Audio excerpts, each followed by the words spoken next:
you life. Wrong with this shit, I'm in need of diapers. And don't do any cracks, cause all my niggas crash. It's all political fight. Cowards fold, real niggas hold rank, saying She cold, boy. I was. Never harmonize the trade. You not affiliated with that person later. You cross the line, you gon' catch the papers. My niggas strong, no chase. You mother niggas sweet like dilates. Can't put the brown sugar like Sedilate. Every time I move, a righteous demonstration. All I deny is safe. My brother's glorious, you warriors. The labor sworn down and them sitting. Can't stop till we them warriors thrown in my way.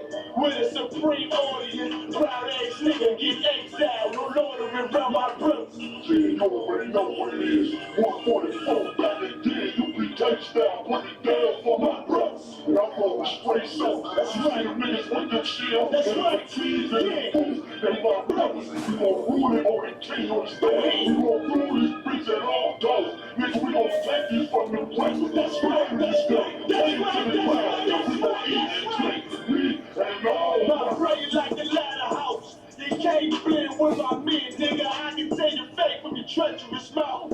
Claiming God is all love, we don't believe that. Give a damn about the 2 cents. Fuck your feedback. I give it all for my brothers, they deserve. No excuses for my niggas. They striving to be perfect. Sacrifice whatever form there, never open. You be cake, we click tight like Sweet Pea and Joe. Ain't doing to the end, it's what a wise man told me. Licking from the top shelf, but I split it with the low. 144, nigga, everybody know. All I ever wanted was revenge, fuck a road. Say you down for the cause, gotta show me. Stand tall and do not blush. Remain calm when the danger pop up. From deep like David Jones locker. My father central locker. No competition, only glory in the distance for my brothers. Nah, we got to go down to there. I've been looking for other things.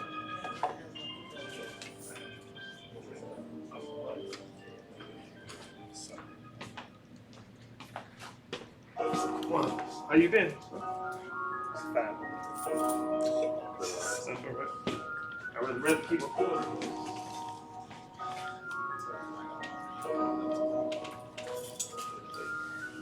Warrior with the hands, that's what I'm all about. Hunger in my eyes, vengeance in my mouth. They don't want no altercation. Situations gon' get critical. It's best that you be easy. The end gon' be biblical. Flow like a river. It's something like a miracle. Royalty in my veins. Lord, I wait to take back in every breath. Plus revenge in my heart. It's true in every word. Bring light into the dark. I'll give you cash, that's what I'm Shit, I blaze it. You gotta remind me though. Tomorrow. Just gotta watch my feet. I've been walking with them angels. So I guess I got this pistol for no reason. Niggas barely screaming, criticizing on my achievements. Won't make me weak. Nah, it won't make me slack off. These niggas begging backs off. Better bear witness and backs off. I be ripping shit like sackcloth. Dump dogs all buffed out. Behind me say I come full. No room for emotion. So I pour my heart out. This roll hard, but I ain't in the state. And if it ain't UPK, it ain't in the way. My niggas righteous. They real. They down to something. Flow so deep, they drown a motherfucker. He say he in the truth, oh yeah, well this the home. And I don't hate them brothers, I'm just too loyal to my own. Plus what they believe, hard for me to follow. No rank me no head, and I ain't even inspired to live and sleep in hollow. So when they ask I'm UPK, tell them absolutely. And I ain't trimming my ways for nothing, gotta execute me. Cause I can never style my tail tucked between my legs. Shit I be thinking, watching my daughters tucked in their bed. They so smart, and Alana, she's so beautiful, but they ain't like other babies, and they damn it far from usual. Now I'm missing cause I'm about my father's business. It ain't about this shit I used to do in that 98 Nagger, the tan leather seats. See, without wisdom, this world don't be weak. I found out that the truth was bitter, the lies are sweet. Tried everything. I guess me and Johanna had to meet. Now I make the blind see, and I make the dead speak, and teach both my little girls the day that they lie with a man. They better bring your blood and band sheets. Chaos match the time. This Glock Glock match my handpiece, and I ain't trying to take him out, but I will defend this house or take a check. 144 in that black trench on some hitman shit. Shit call me 47. Praying for Armageddon. Me and my soldiers dressed for the wedding. Fuck the fame. ASY tell them I'm loyal to the king. Until the righteous reign. Loyal to the king. I want that straight labor break the chain. Loyal to the king. You never can't have me, bitch. I'm loyal to the king. Bring that hot thing. You bitch ain't loyal to the king. Until the righteous reign. Loyal to the king. I want that straight labor break the chain. Loyal to the king. You never can't have me, bitch. I'm loyal to the king. Bring that hot thing. You bitch ain't loyal to the king.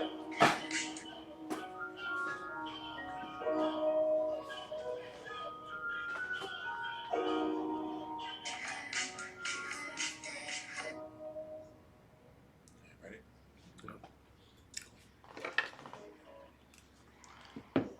We up? Go. All right, clap it up.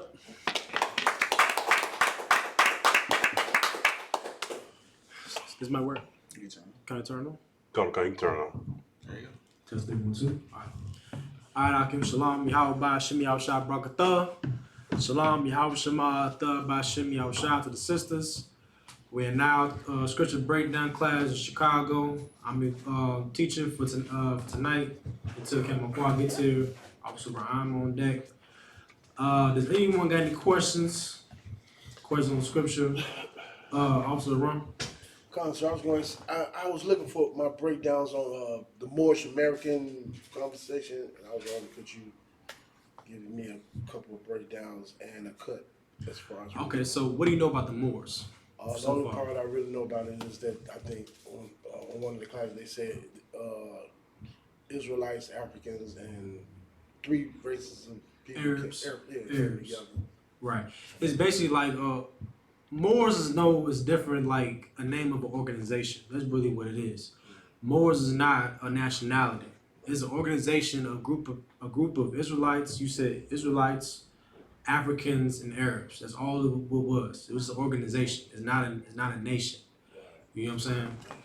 That's all you wanted to say. Bring out. You know what I'm saying? People say they call some Moors. That's not a nationality. Right. You know what I'm saying? I get it, yeah. It's not a nationality. It's a group. Moor is an organization. Right. It's not a nation of people. It's an organization, a group of Arabs, Muslims, and Israelites. Some Israelites. You understand what I'm saying? All right. Warrior, is something to say? I was gonna ask. I ain't know if you was done with his question. Yeah, that's your question. All right, no sweat. I'll get to you more on that one. You know what I'm saying? I was just gonna ask for a breakdown on Ecclesiastes chapter 5 and 6. Ecclesiastes 5 and 6. Yeah, breakdown on that. Ecclesiastes 5 and 6.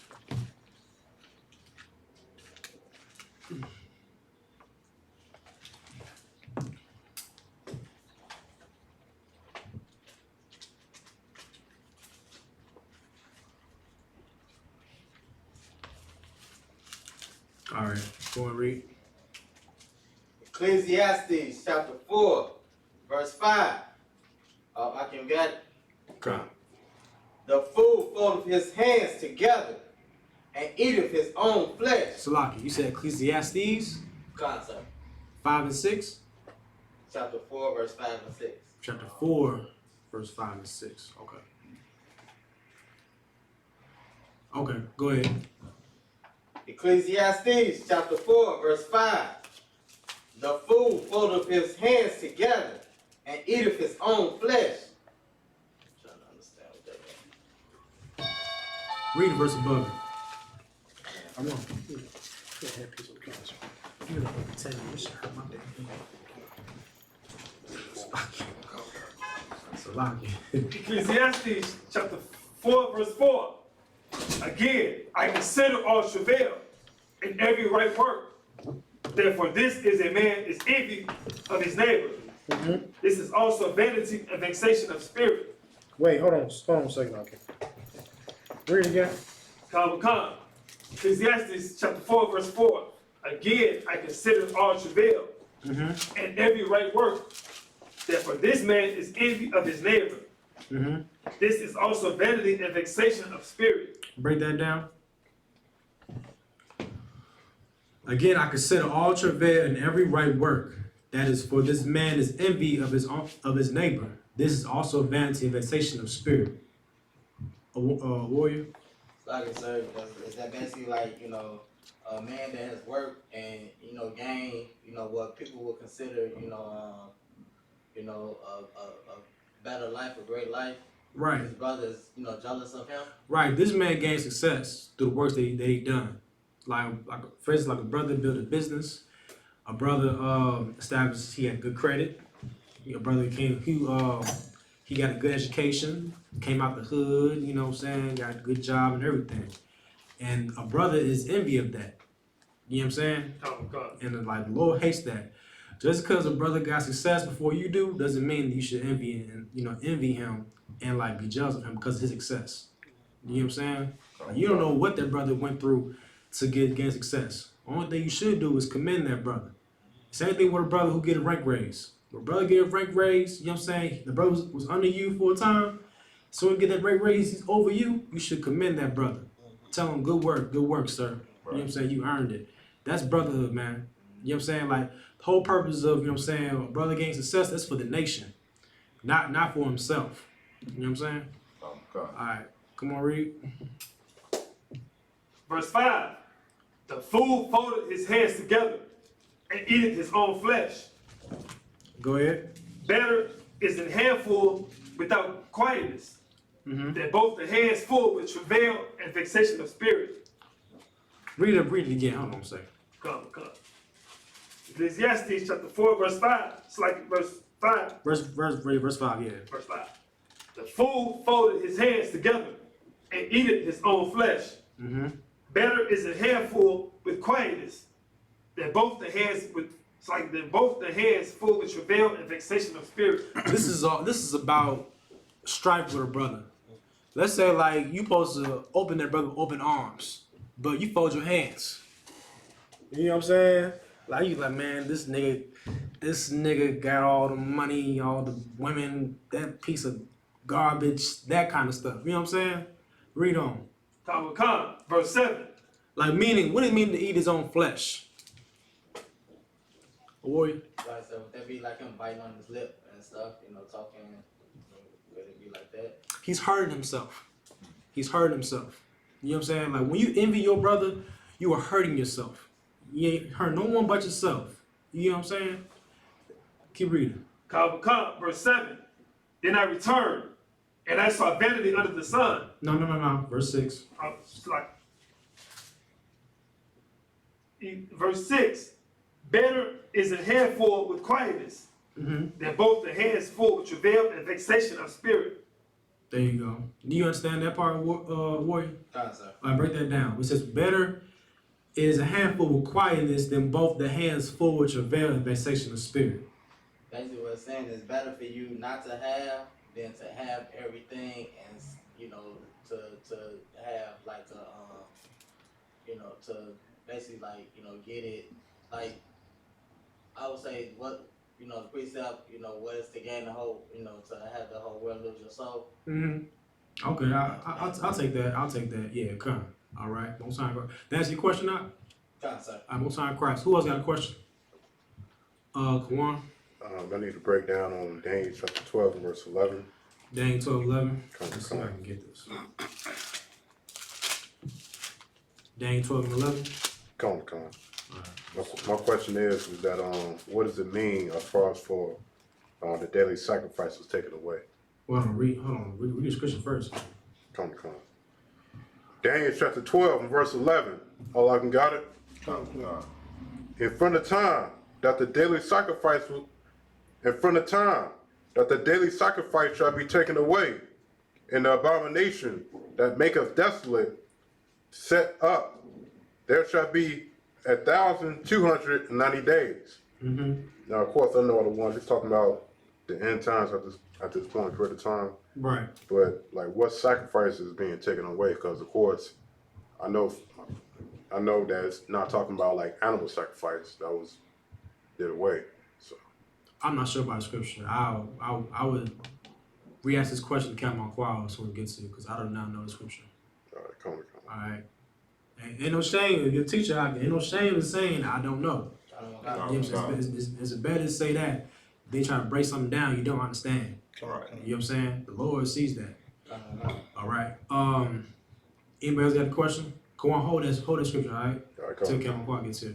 All right. All right. Anybody got questions? Questions or anything? All right. One time question. All right, we want to reiterate. We just came back from this powwow we came from last weekend. Give brothers a hand. Man, that powwow, you know what I'm saying? Powwow was nice. Powwow was nice. You know what I'm saying? Like, it wasn't the powwow I expected to be on TV, but you know what I'm saying? I actually got to experience, you know what I'm saying, with the Native American brothers and sisters. You know what I'm saying? Experience the culture. Experiencing the drums, the dancing, the brothers wearing the garment, dancing in the rain while beating the drum. Like, damn, that's some real ghetto shit. You know what I'm saying? Some real ghetto stuff, you know what I'm saying? But it was real powerful. You know what I'm saying? Like, I was talking to a cat earlier today. He was like, I was talking about this powwow. It's crazy how the Native Americans were such a warrior race of people, and the U.S. government just destroyed their spirit. They destroyed their spirit. You could just see it in them. I don't know if y'all was there. And like you could just see like the guys' faces, man. It's like they have no hope at all. But like straight up, I can just see in their faces every single day, man. I can see the distress. I can see all the demons that they fight when they get home. Everything, man. As soon as I got home, man, I start watching documentaries, reservations. I'm telling you. Them reservations is hell. You know what I'm saying? Like, I would not even live in reservations, man. I'm telling you. Them reservations are worse than the average ghetto. Right. Straight up. I'm telling you, that's facts. You know what I'm saying? Go to Genesis 49. It talks about Gad. Give me Deuteronomy 33. Talk about the tribe of Gad, man. Genesis 49. Yeah, we're talking about Gad.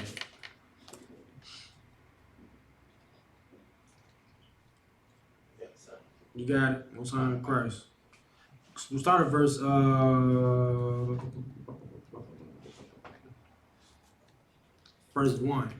Verse 1. Go ahead. Whoever got Genesis. Yeah, go ahead. Genesis chapter 49, verse 1. And Jacob called unto his sons and said, Gather yourselves together, that I may tell you that which shall befall you in the last days. In the what? In the last days. In the last days. Now why is Jacob telling his sons what shall befall you in the last days? Why is Jacob saying this? I shall tell you what shall befall you in the last days. This is why y'all need to come to class and study. You understand what I'm saying? You know what I mean? It's very important. Y'all can go home and study. Class should not be the only place you go over scriptures. Go over scriptures while you at your break. You know what I'm saying? While you waking up in the morning. All it takes is about 5 minutes to go through the scripture. You know what I'm saying? Jot everything down, you got questions on, put it in your phone, bring it to class. Or call an officer up in your city. Everybody understand? All right. Now, read the part again, Ron. And Jacob called unto his sons and said, Gather yourselves together, that I may tell you that which shall befall you in the last days. Now, in this scenario, Jacob was dying at this time. Jacob was dying. Jacob was on his deathbed. He gathered his sons together. He said, what shall befall you in the last days? Meaning this, no one's going to know who these sons are in the last days. You get what I'm saying? And the last day was the last days. This is the times when Christ will return. Those are the last days. You know what I'm saying? Jacob knew that Christ was coming. You know what I'm saying? Oh, God. And Jacob knew that no one's going to know who his sons are. To not know who the sons of Jacob are is like, for instance, like you the sons of Jacob, me and the sons of Israel, man. Like you are a royal race of people. You know what I'm saying? And to people to not know you is something crazy. Because everyone should know who you are. Right. Everyone should know that you're Israelite. Everyone should bow down and worship you and serve you, all these type of things, man. Because why? You are the chosen people. That's right. You know what I'm saying? You're the chosen people. You deserve to be served. You deserve someone to bow down to you every time you walk down the street. People bow down the face toward the ground, kissing your boots. You know what I'm saying? But in these last days, those things ain't gonna happen. Right. You know what I'm saying? Because why? These sons will know who they are. That's what it means to what shall befall you in the last days. All right? I read. Verse 2. Gather yourselves together and hear, ye sons of Jacob, and hearken unto Israel, your father. Skip down to verse, go to verse 14. Concept. Genesis chapter 49, verse 14. Issachar. Issachar is a strong ass. Issachar is a strong ass. Who is Issachar? A warrior. So like I said, the so-called Mexicans. The so-called Mexicans, the Mexicanos, they are the tribe of Issachar, or Yashikar in the Hebrew. You know what I'm saying? Yashikar is a strong ass. All right? Read on.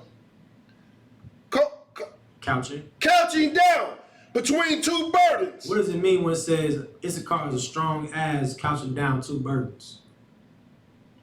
What does it mean? What is an ass known for?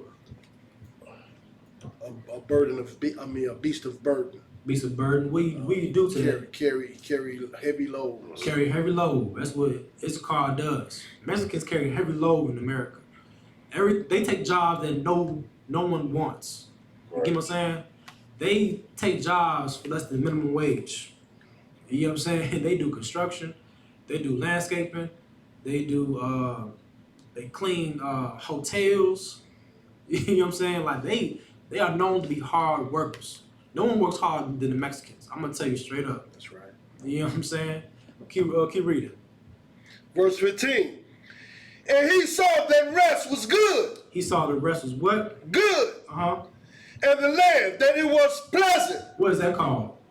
It said he saw that rest was good and the land, it was pleasant. This brother, right? He does a lot of things, man. He fixes cars, got his own.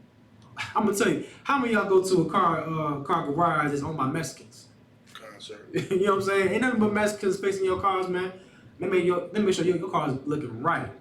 Make sure the engine's pumping good. Make sure you know what I'm saying, all the wires is nice and tight. Everything, man. Issachar is doing that. That's right. You know what I'm saying? So like I said, another thing, they the ones that's out there in them fields on their knees picking the vegetables and fruits and in all the back of these big expensive hotels cooking in the kitchens. Oh yeah, like all the expensive restaurants you go to, it's Mexicans back there. You know what I'm saying? Nothing but Mexicans cooking in the kitchen. And I'm gonna tell you this, I seen this Issachar man cutting up strawberries, putting it in the basket like it was nothing. Working fast pace. And that's like, he did that for like $3 an hour, working 12 hour shifts. You know what I'm saying? 12-hour shifts, 14-hour shifts. You know what I'm saying? Okay. Like all the fruit and vegetables you get from Walmart, Mexicans pick that. That's right.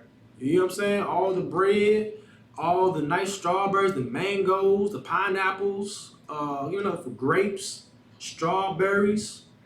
Those are Mexicans that pick them fruits and vegetables, man. Come on. Even on a lot of food products that you get, it says imported from Mexico. There you go. Import from Mexico, man. The tequila. You know what I'm saying? Everybody love tequila. You know what I'm saying? That nice little what's that fruit called? Agave. Agave, what's it called? Agave, right? Yeah, agave. The agave. You know what I'm saying? A lot of them products that people like in America most, they got from Mexico. You know what I'm saying? Like Mexico, the Mexicans are like the batteries that runs America. And Donald Trump's such a damn idiot. He's destroying America his damn self by kicking out all the Mexicans out. That's right. You know what I'm saying? Like, we actually seeing our oppressor destroying America themselves. That's right. You know what I'm saying? And it's a beautiful thing to see that. It's like, same thing with Gideon. When Gideon gathered all the men together, he had 300 men with them blowing the trumpets. And he saw all the enemies fight each other. And they in the beginning, the brothers that was fighting with Gideon, they ain't died. They ain't laid not one sword on nobody. They just saw all the enemies fought each other. And that's what we're seeing here right now in these last days, man. You see Russia getting ready to go to war. You see Iran getting ready to go to war. China, they all getting roused up. You know what I'm saying? We don't got to pick up a gun, no way. All we got to do is serve the Most High, follow the laws, statutes, and commandments, and we good out here. We can just sit back and chill. Okay. You know what I'm saying? The Lord wants you to chill, man. Scripture say that Jacob is a man dwelling in tents, and Esau was a man in the field. The Lord wants you to just chill, Akim. That's all. You know what I'm saying? Come on, sir. All right, keep reading. And bowed his shoulder to bear, and became a servant unto tribute. Tribute. Unto tribute. What is it talking about? It's called a siesta. Everybody heard of a siesta? What's a siesta? It's like a party. Like a party? Yeah, it comes like a party. All right. Most High in Christ. All right, skip down to verse 19. Come on, sir. Genesis chapter 49, verse 19. Mm-hmm. Gad, a troop shall overcome him. Gad in the Hebrew is God. You know what I'm saying? Gad is the so-called North American Indians. That's who the tribe of Gad is. You heard about Geronimo? He's a Gadite. You heard about Sitting Bull? He's a Gadite. You heard about Crazy Horse? Them brothers that fought America? Those were Gadites, man. Those were Gadites. You know what I'm saying? All them brothers, man, with the feathers, with the fringes, those were Gadites, man. Gadites. Officer Karyash is a Gadite. You know what I'm saying? Keep reading. But he shall overcome at the last. Who the troop is talking about? Who's the troop? The troop shall overcome him. Warrior. The U.S. cavalry. The U.S. cavalry. That's what the troop is. The U.S. cavalry. They overcame the North American Indians, man. America destroyed the North American Indians by smallpox. They didn't destroy them just by the warfare. They destroyed them through peace treaties. Right. You know what I'm saying? They destroyed them by lying to them, by deceiving them, and telling them, that, okay, we'll give you this land, we'll go on this land, we'll stay at our territory, stay in your territory. But just so you know, them guys was dealing with the devil. That's right. You know what I'm saying? The devil the Bible speaks of. Right. Andrew Jackson was the devil the Bible speaks of, man. Right. And Andrew Jackson made, what's it called? The Trail of Tears? Yeah, the Trail of Tears, man. The Trail of Tears, man, when Andrew Jackson made the North American Indians travel from, I believe, the East Coast all the way to the West Coast in the wintertime, you know what I'm saying? You know how many thousands of children and women and elderly died through the Trail of Tears, Akim? It was sad. That's why it's called the Trail of Tears. You know what I'm saying? And Gad is like going through a lot of stuff, man. They're number one in alcoholism. They are the number one alcoholics in the world. You know what I'm saying? I believe in a reservation, over 98% of Gadites are alcoholics on the reservations. 98%. That's a lot. It's damn near everybody. You know what I'm saying? I believe North American Indians are the number one in suicide rate, right? Suicide, number one suicide. Now, what causes a person to commit suicide? A rum. Depression, lack of hope. Lack of hope. You know what I'm saying? Low self-esteem. Like, we read about the history of North Indians, they had so much pride, Akim. So much pride of who they were, how they fought against, you know what I'm saying, America, how they fought against the French. You know what I'm saying? Like, them guys was warriors. Right. Was warriors.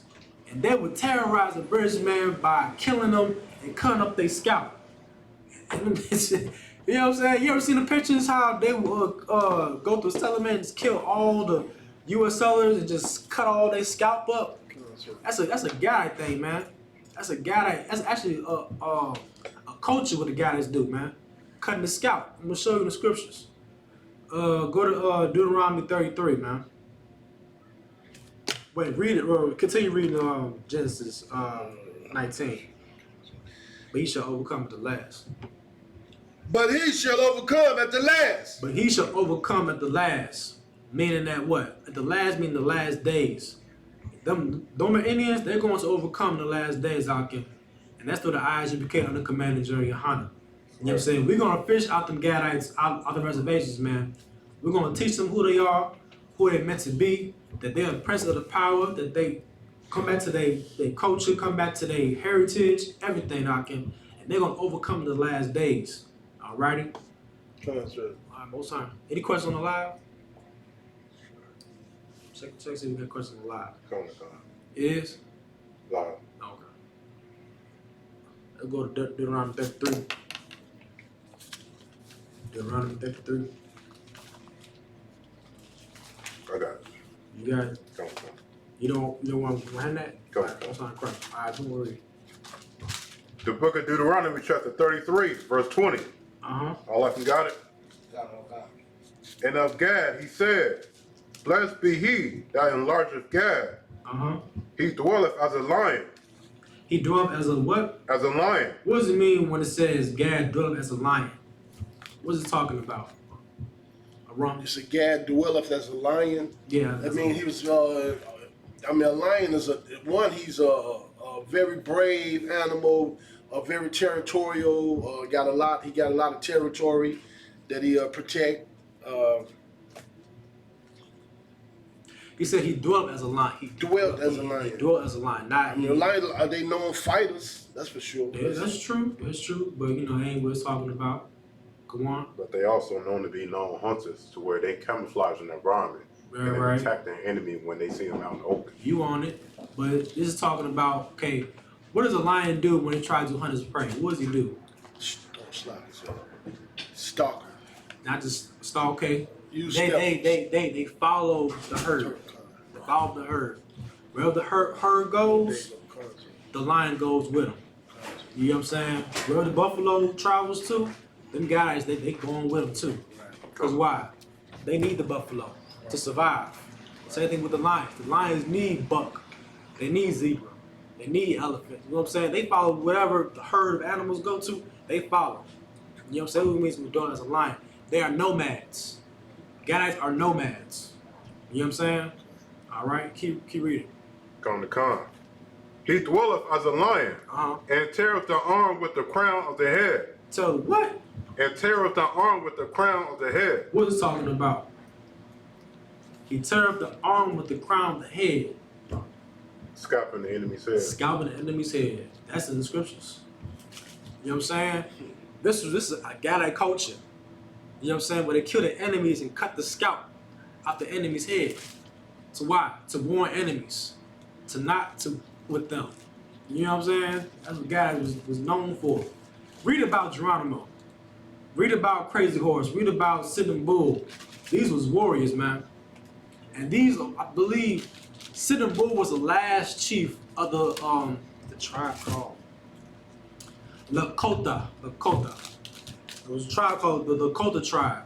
The Lakota tribe was like one of the strongest tribes in North America, man. Like there was like Sitting Bull was the last chief to surrender to America, man. And Sitting Bull, like he was the one that you try to unite all the tribes together.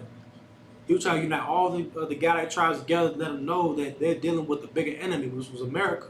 Right. You know what I'm saying? Because Sitting Bull seen how the mistreatment that his people was getting from America. All the reservations, how the reservations was getting no type of crops, no type of land. Like America gave the guys the worst of the land. You know what I'm saying? Where land was so infested with bugs, diseases, no type of animal, what's it called? Animal stock.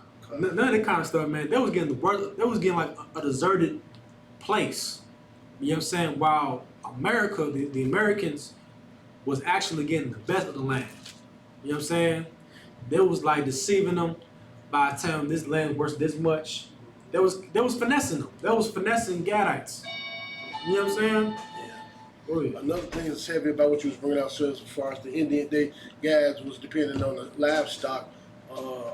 America killed like 1.5 million buffalo in 1 year just to force Yeah. them to depend on them. Right. Yeah, you know what they did? They killed the buffalo, took their pellets, and started selling them. Usually, like when guys kill a buffalo, they take everything.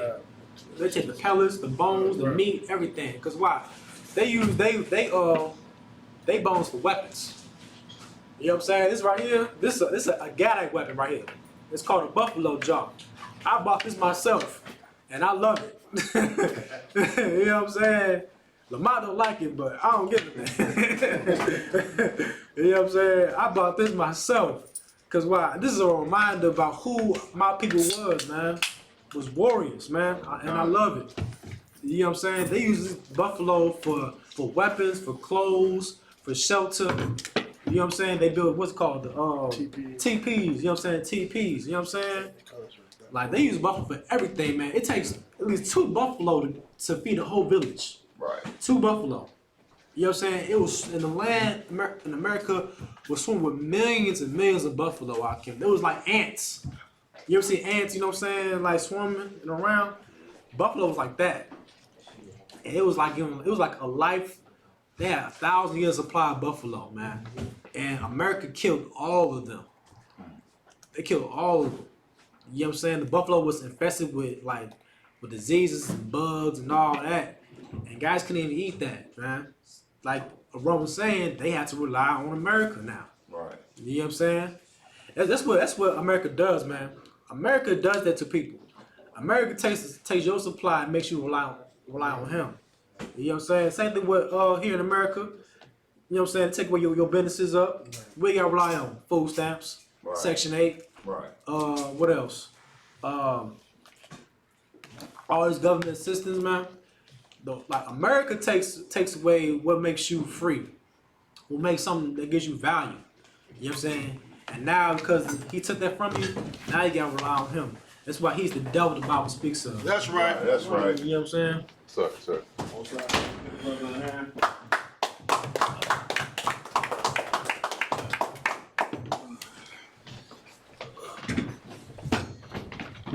This is mine. Come on, sir. We gotta make sure, sir. You welcome, sir. I see somebody trying to get a rank raise up here. Somebody. Oh man. Alright. We was going to Gad. Tribe again. Come. Where you was at with it? We was at Deuteronomy 33rd chapter. I was going over that. See how to kill all the buffalo. Oh yeah. What else? Okay, so you touching on Gad. Big up, you know what I mean, to the brothers in the school. Just went to the powwow this past weekend. Give yourselves a hand. What was that experience like? Anybody would like to chime in on that real fast? It's yours? Come. It's like if I could, if I Go may. ahead. Just give me your overall, outlook of how everything was at the powwow. Overall, the powwow, like you can see the damage that America done to the tribes. Okay. You know what I'm saying? That's that for sure. You gotta know for sure. Give me more of what you mean when you say that. Meaning that they hold like demeanor. Demeanor is the totally opposite of what you read about of Gad.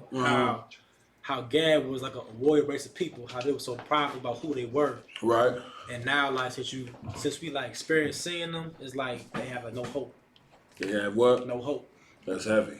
You know what I'm saying? That's heavy that you said that, because that's the whole point of the truth, is that there is hope. Right. Not only is the tribe of Gad, you know what I'm saying, because they've been beat down so severely, they don't have hope, but so are the Latino and the Negro tribes as well. Right. You know what I'm saying? Man, like the Lord say, you know what I'm saying, our body been walked over in this place, man. Right. To where they want you to not only lose your culture, but you've been damn near transformed to believe in their God. Right. You understand? Think about that. This man totally wiped your culture out to where they tell you from Africa. Right. You get my point? And then it's like if somebody was to drop you off in Africa, you would be like, okay, well, which way do I go? You know what I'm saying? Because there's over 70 different ethnic groups, you know what I'm saying, in Africa. Which one are you? Right. Even the Africans don't get along. So what particular tribe do you belong to? You understand? Like the white man at least owe us that. Right. You get my point? He didn't have us in slavery for 400 years, then benefit off our labor. The least you think that they would do be able to tell us who in the hell we are. Right. But of course, you know what I'm saying, he's so much of our oppressor is so much of the devil that he don't have any, not only did he destroy you and wipe you out, he has no intentions of telling you who you are. Right. So what did the Lord leave? The Lord left these records in the Bible. Right. You know what I'm saying? The Lord raised up, you know what I'm saying, Commander General Yohanan Isupk. That's right. That's right. You understand? 1 West 125th Street, Harlem, New York, That's right. to be able to bring out this truth. And I got to say, I'm 10 years in, well, damn near 10 years in, 9, 10, somewhere, I done lost count, close to it. And this glory is every day that I wake up, you know what I'm saying, in my sleep. Okay. You get my point, to know that I'm in the truth vibe. Right. So I did have a dream the other night, though, that I was smoking weed. Go ahead. So I just heard so did I. Man, listen, I was on the couch, and listen, when I tell you, Kawhi, that this dream felt so real, like, you know what I'm saying? I done had about 10 of these joints, you know what I'm saying? And you feel bad because you in the truth. Right. But the dream felt so real, like, you know what I'm saying? That I was like, I can't believe I'm doing this as a captain. You understand? and it was the people who was looking at me that made me feel even more bad. Guess who gave me the most guilt? This show you how crazy dreams be, right? Y'all probably gonna leave the class after I tell you this. Whoopi Goldberg. She was on the couch sitting looking at me like, smoking weed. I'm looking at her like, damn, Whoopi. Whoopi. What the hell, Whoopi? I don't watch Whoopi Goldberg movie. Like, what the hell she doing? Her of all people, you know what I'm saying? That's to show you how dreams be. But anyway, you know what I'm saying? So that's heavy. Y'all brought up that about Gad.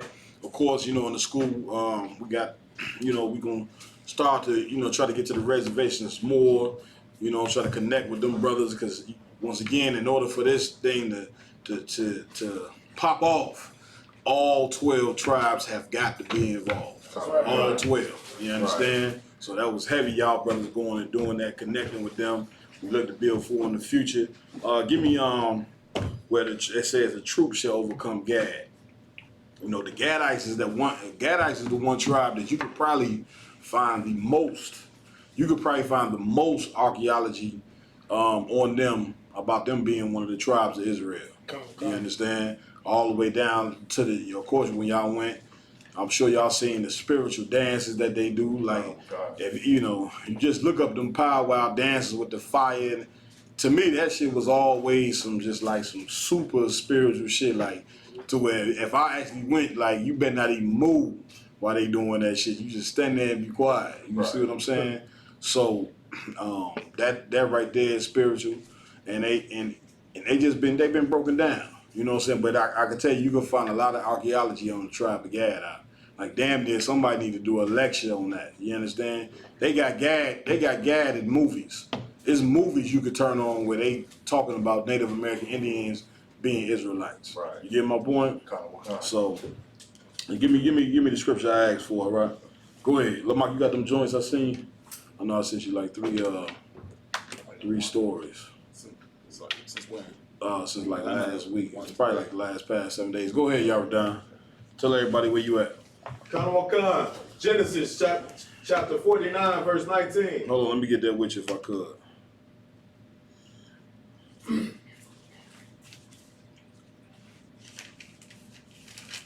All the way down to the fringes. You see what I'm saying? To this day, even the brothers brought back some memorabilia that had the shield of David on it. Right. You get my point? Right. But here's the peculiar part. Even though they wearing that, if you ask them what that is, they don't have a clue.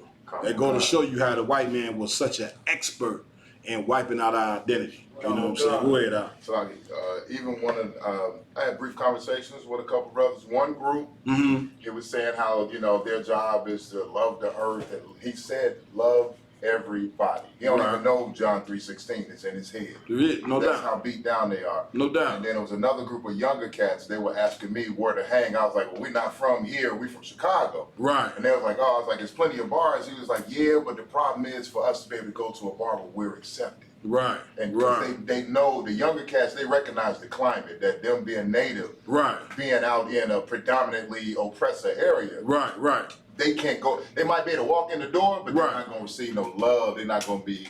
Well, right, that's the point. received, That's you know the what I mean? same oppression that we get, Come the on, same come on. oppression that a Latino get. It ain't but three, you know what I'm saying? It ain't but one race of people, you know what I'm saying? We say blacks, Hispanics, and Native American Indians, but it ain't but one race, and that's the tribes. You That's understand? right. The Hispanics, Native American Indians, and so-called Negro Right. tribes. You the only people that go through this. You know what I'm saying? You Come walk on, into come an on. all-white bar, and you know you feel funny and all this and that. But but here's what we got to realize and understand: racism is natural. Right. You understand? Don't make white people feel bad about being racist, about them looking at you. If you walk on an all-white bar and they get to looking at you funny, you shouldn't feel bad about that. Right. Right. You understand? Because that's just like us having a bar of our own.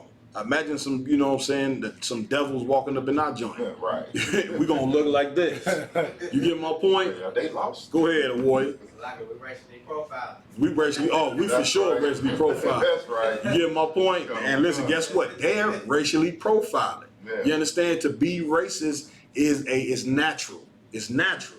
You know what I mean? So we gotta understand that and work to build our own. You know what I mean? So let's read verse 1, Yaradan. Khan. Genesis chapter 49 and verse 1. Uh-huh. And Jacob called unto his sons and said, gather yourselves together. Do what? Gather yourselves together. Sound familiar? It's up at 9, 2, and 1. You understand? Read on. Khan, that I may tell you that which shall befall you. Y'all know this is a precept that's up at 9, 2, and 1. You know what I'm saying? Hold the same thing, gather yourself together. He's telling his physical sons this. But then in Zephaniah 2 and 1, the Lord is telling the tribes, Right. because you descendants of these 12 men. That's why it's saying the exact same thing. Khan, Read on. that I might tell you that which shall befall you in the last days. You know what? In the last days. It says the last days. What is that talking about? A warrior. It's like it's like the end times. What's going on right now? Give me more about the end times. About Well, let a warrior. He got it. about like when like the it say the white man's end of the world. They rulership. They end of their rulership. Get our oppressor. Said it. Our oppressors Right. end of their rulership. Get a brother a hand. You know what I'm saying? That's what you always want to remember, because most people, Christians and people in the world, when they hear you say last days or end of days, they think that the earth is going to be over with. There's Right. going to be no more people on the planet Earth. Right. It's just nothing. You get my point? The end of the days is always talking, the last days or end of the days is always talking about the end of our oppressor's power. Right. You understand? For Jacob is the beginning of the world, and Esau is the end. That's what it's talking about. So he's saying, I want to let you know what's going to befall you in the last days. Right. Read on. Khan. What verse? You still in verse 1? Loud, All right, sir. skip to where Gad at. Khan.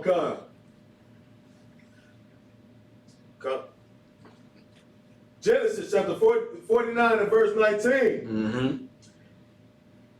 Gad, a troop shall overcome him. Hey, what? A troop shall overcome Who him. is that troop? What is that troop talking about? Young man. United States cavalry and military. There you go, U.S. Cavalry. Get a brother a hand. You understand?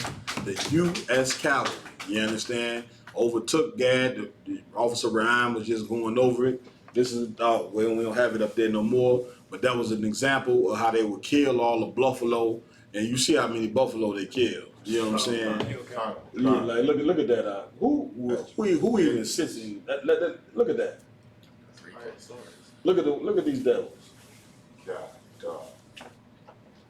Look at that.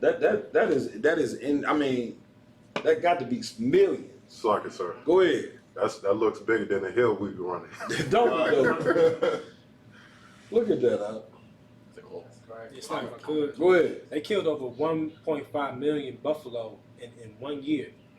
Just look at this picture though, Distance. Yeah, there's a lot of buffalo. That's Trump's wall, right? Right. Listen, That well, once again, you understand these things here are good because you should be able to understand what type of man that you're dealing with. Right. You get my point. This is when he wasn't at the height of his power, so he was much more cruel. You know what I'm saying? Than he's cruel now, Right. but he's at the height of his power. You understand? Go ahead. Like I said, if I could, when I checked that on YouTube, the first time they came over, they the Edis, if I could say, kicked their ass. They went back and recuperated and came back. Oh yeah, listen. The tribe of Gad, you know what I'm saying, ain't no punk out. Right. You know what I'm saying? With them, I believe that's in the scriptures. You get that for me. You know what I'm saying about the bow and arrow. You know what I'm saying? Yeah, it's in the scriptures with how, you know what I'm saying, Gad will be, you know what I'm saying, a stealth with that bow and arrow. Oh yeah, that's in there. Yes, it's in the scriptures. Oh, it's in Chronicles. That's right. Get it for me. Yeah, y'all looking like I don't know what the hell I'm talking about. You see what I'm saying? Get it. You understand? Like you see Gad, how he is with that bow and arrow. That's in the Bible. You understand? And listen, y'all see how much speed. I don't know if you ever shot a bow and arrow or seen one fly past you. You know what I'm saying? Them joints there ain't no joke. You know, imagine a full piece of metal coming at you about 50 miles or probably more than that an hour. You know what I'm saying? It's gonna go through you.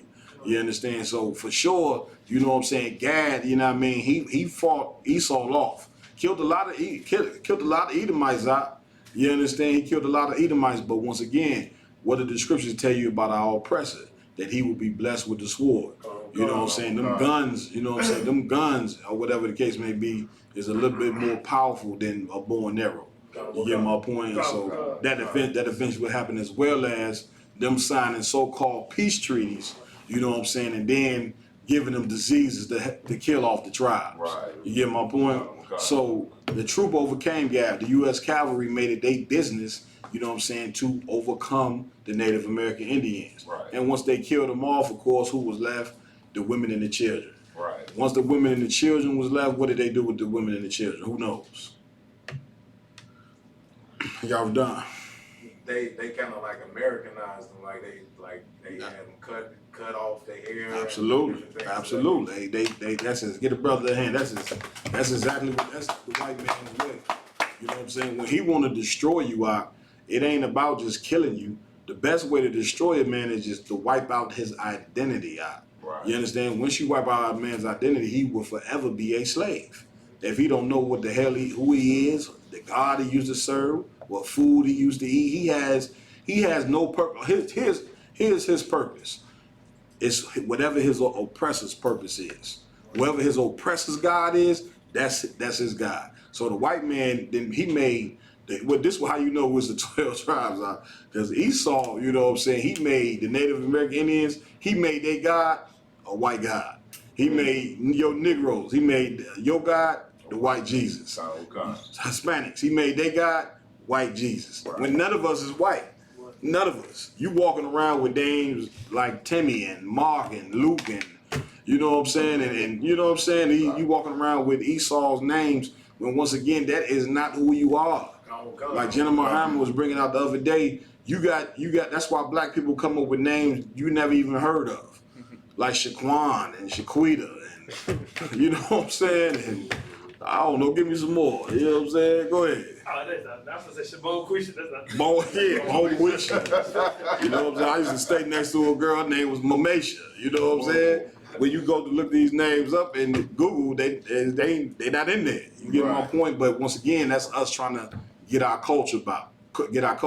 You understand? Like the Lord said, we have a zeal for the truth, but not according to knowledge. Right. You understand? So, yeah. So like the brother was saying, like Yarudan was saying, they Americanized them. And to keep it more concrete, what they did was, once they killed off the men or whatever, they would take the women, of course, do what they want, rape them and all that. But they would take the children, separate them from they parents. Same thing they doing with the Latinos right now, and ship them to boarding schools.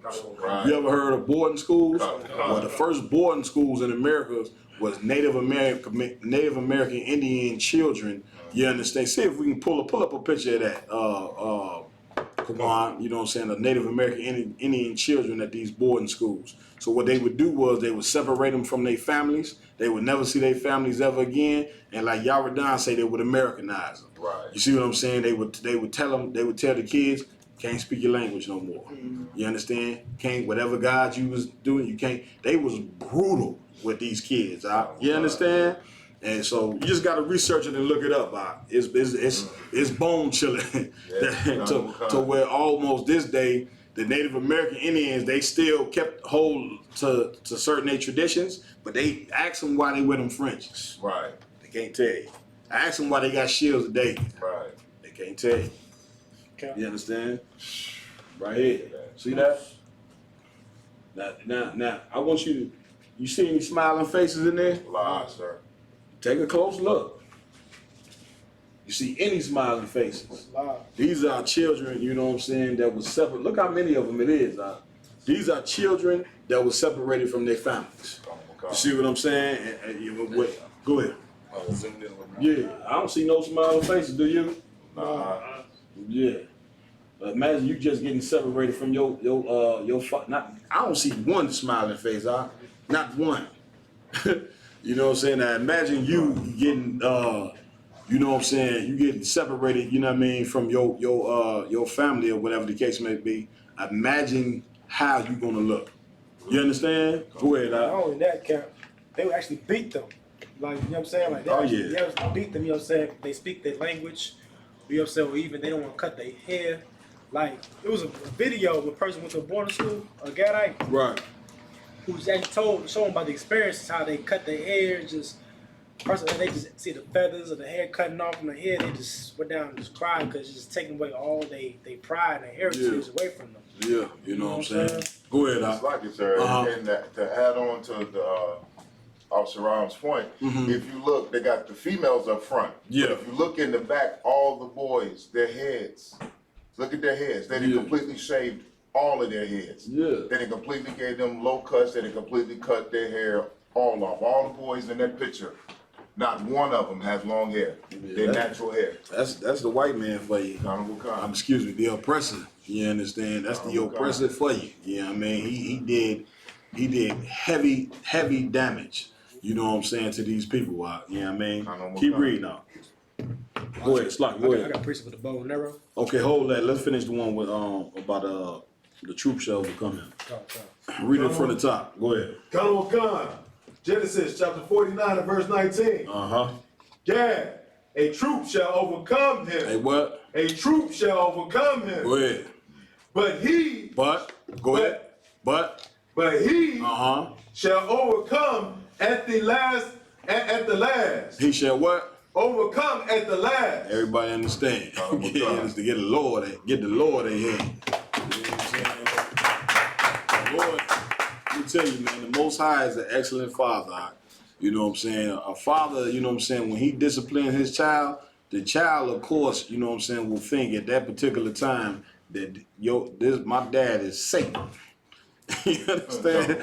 Look at this. I'm looking at his face. This whooping that he giving me is bad. This spanking, this discipline, and he took away my Xbox 64. You know what I'm saying?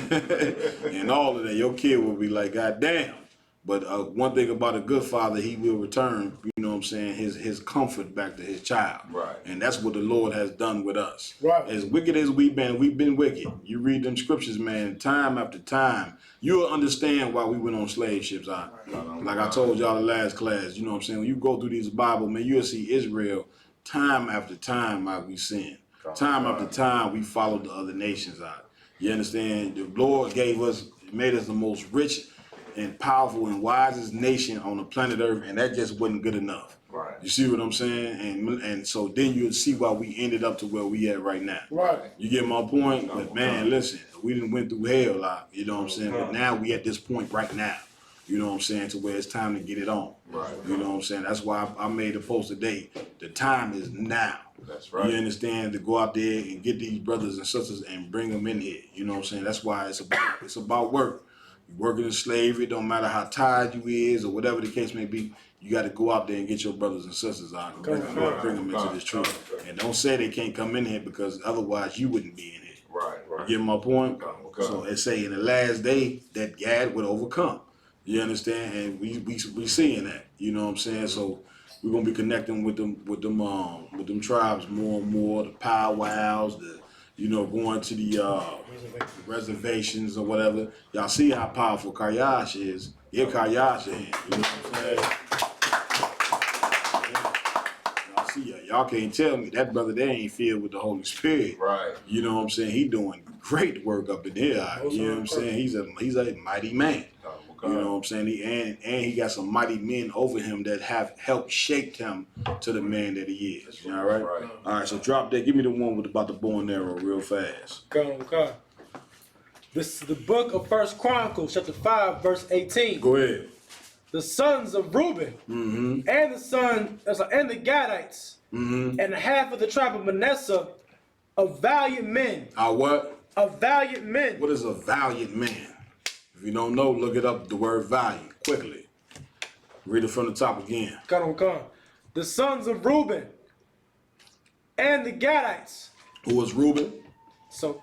Go ahead. Seminole Indians. So-called Seminole Indians. You understand? That is the tribe of Reuben. You get my point? Also, too, I remember we was having a discussion the other day about the whole jawbone situation. It is unlawful, that to have a jawbone, you know what I'm saying, to bring it to camp, to bring it anywhere is unlawful. I talked to General Muhammad about it. Now, the way that Samson used it at that particular time, he did what he had to do. Right. You know what I'm saying? But talking about taking it to camp or anything else is unlawful. You can't have it. All right, go ahead, Yaradan. Khan got the definition for valiant. Read that. Possessing or showing courage. Dude, possessing what? Or showing courage. You can't tell me that ain't Reuben. Right. You know, the Seminole Indians in the tribe of Gad. You understand? Read on. Is there more? Or determination. Or what? Or determination. Go ahead, Ryan. Read what you got. Come. The sons of Reuben and the Gadites Go ahead. and the half of the tribe of Manasseh, of valiant men. What? Of valiant men. Go ahead.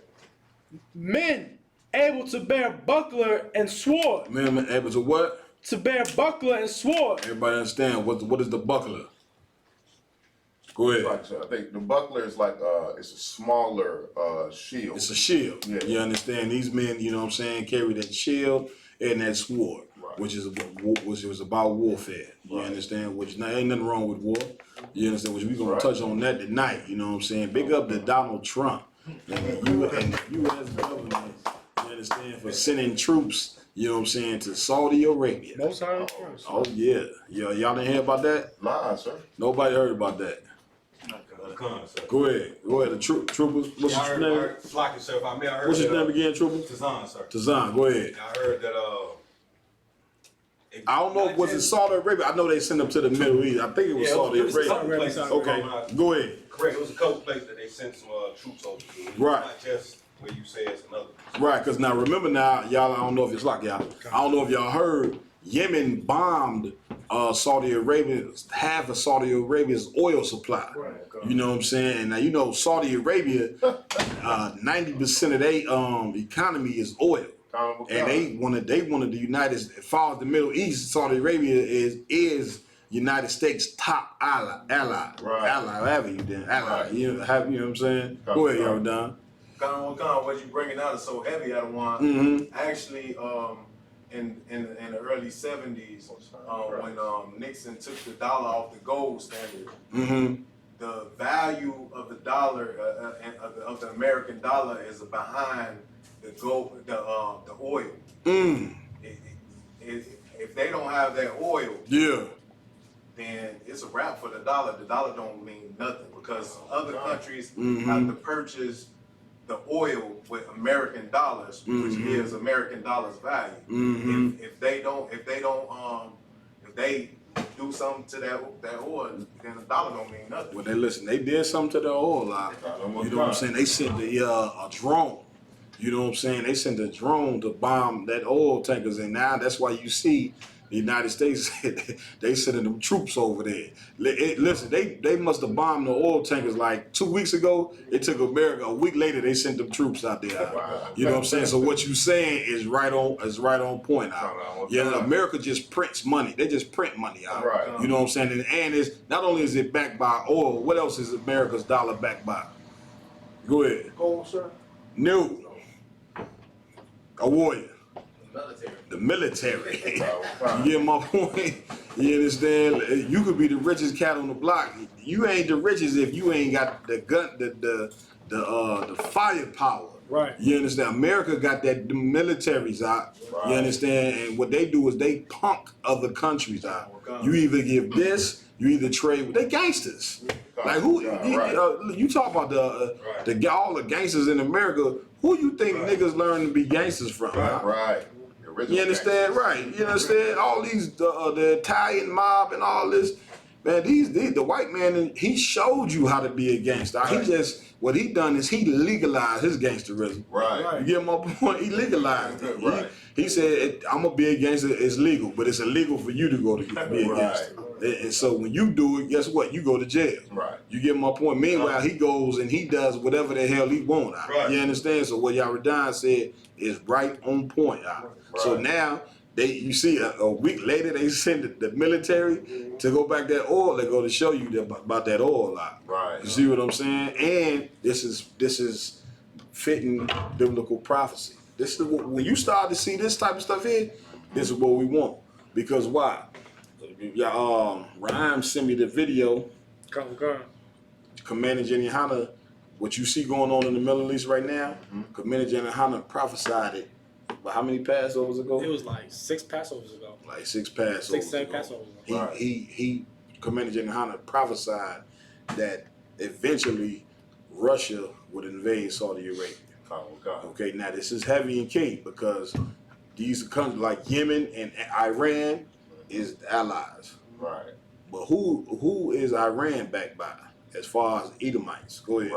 Russia. You get my point? Because listen, that I just seen an article the other day where the Iranian president saying we ready to go to war with America. Y'all, nobody's seen this? I seen that. Y'all got to pay attention. Y'all got to download these news apps out. There's the Iranian president. He like, man, listen, we ready for warfare with the United States. Right. You know what I'm saying? When you know the United States, remember who the United States is.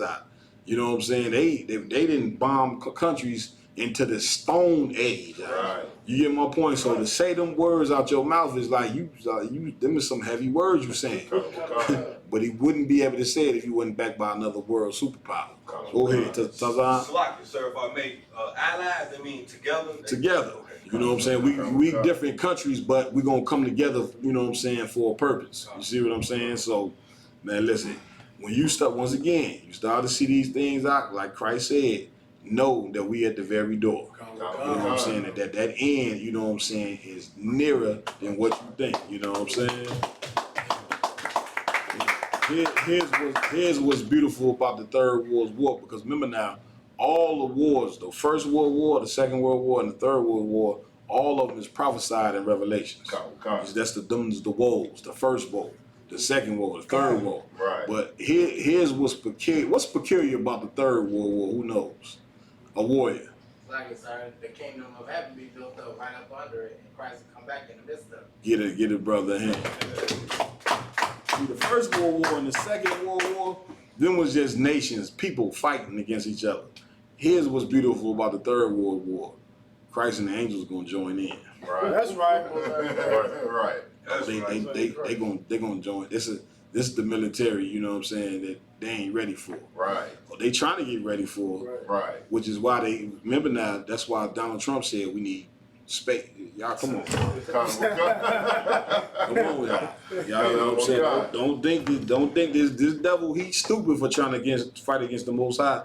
But don't you for a second, he don't think that they know that Christ and them angels is coming for their ass. Right. That's right. That's why they telling you we need a space military. Everything that's in it, this Bible is something else. The scriptures say, in the midst, damn right, you know what I'm saying?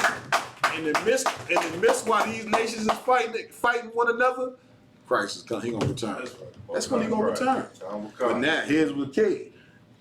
Shit gonna get bad here. Oh, it's gonna get bad here. Every war that, you know what I'm saying, America fought, they gotta take all their monetary resources and pull it into their military, which means things here gonna get bad. You know what I'm saying? So that's why it's important for what the Lord said to do. That's why you got to pay attention, son. The Lord said what? Gather yourselves together. Can't make it out here alone. This ain't the time to be talking about, individual. Right. You understand? This ain't the time for that.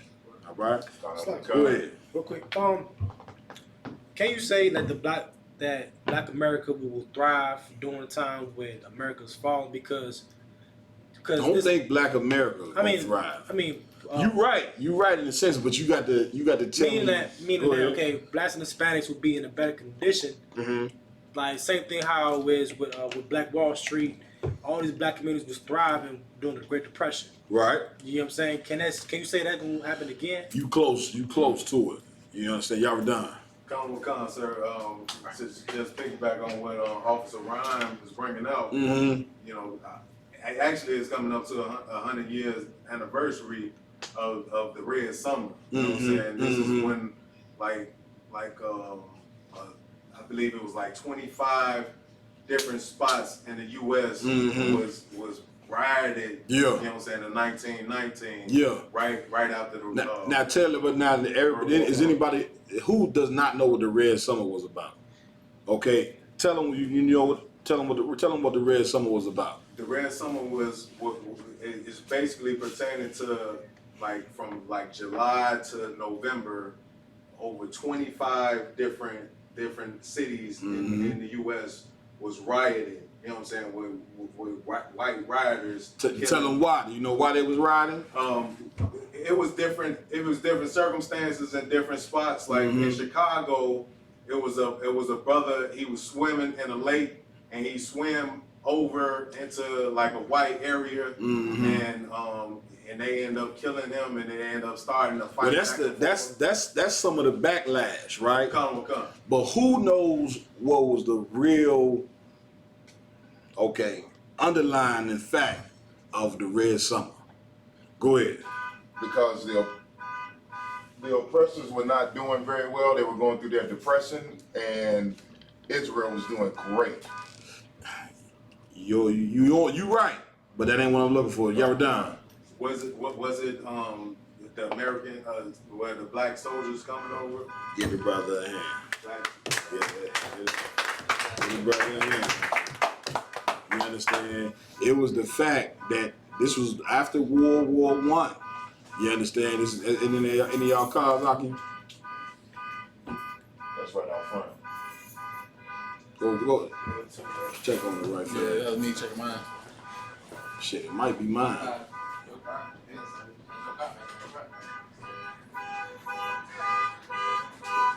You followed, so.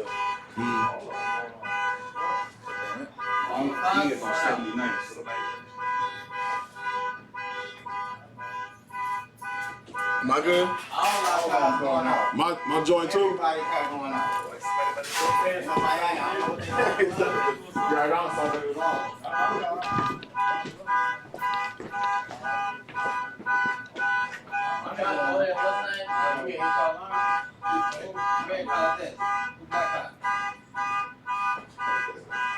Y'all seen y'all line, that's why I'm talking about everybody sitting there line. Who that call there? I don't know, maybe somebody everybody sitting there line, so it looks like everybody cars going up.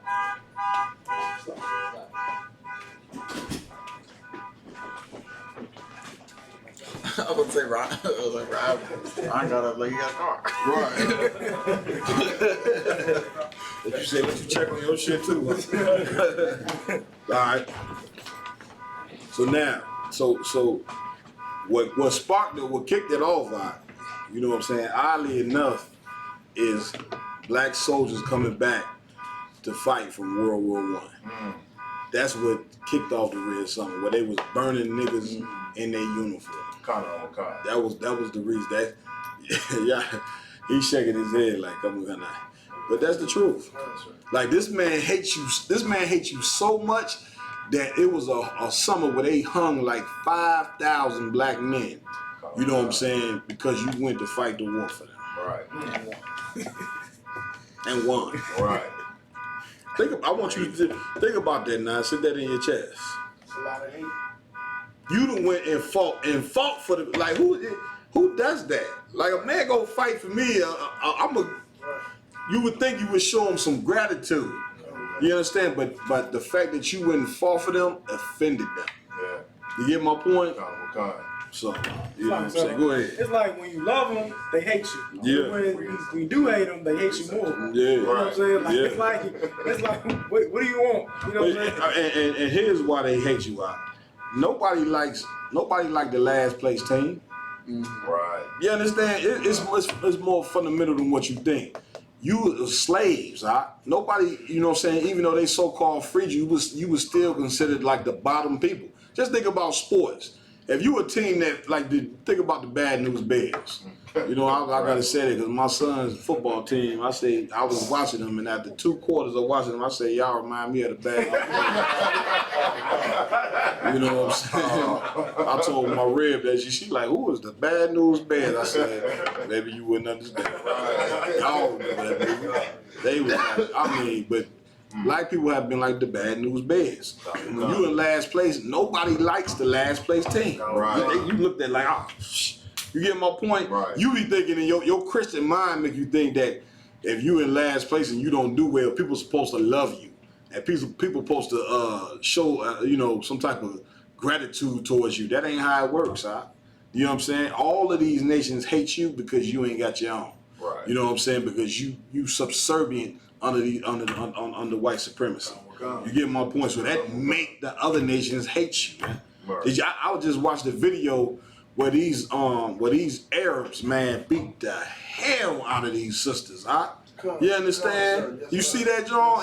This was real. It was. When I'm telling you, it was like 4 sisters, man, and the sisters was trying to go at it with them, but they men. Right. And these Arabs are beat. Let me tell you something. They beat the hell. If I was there, I would have probably killed them Arabs out. Like that's how. That's how the blows that they was. Like you could see, yo, man.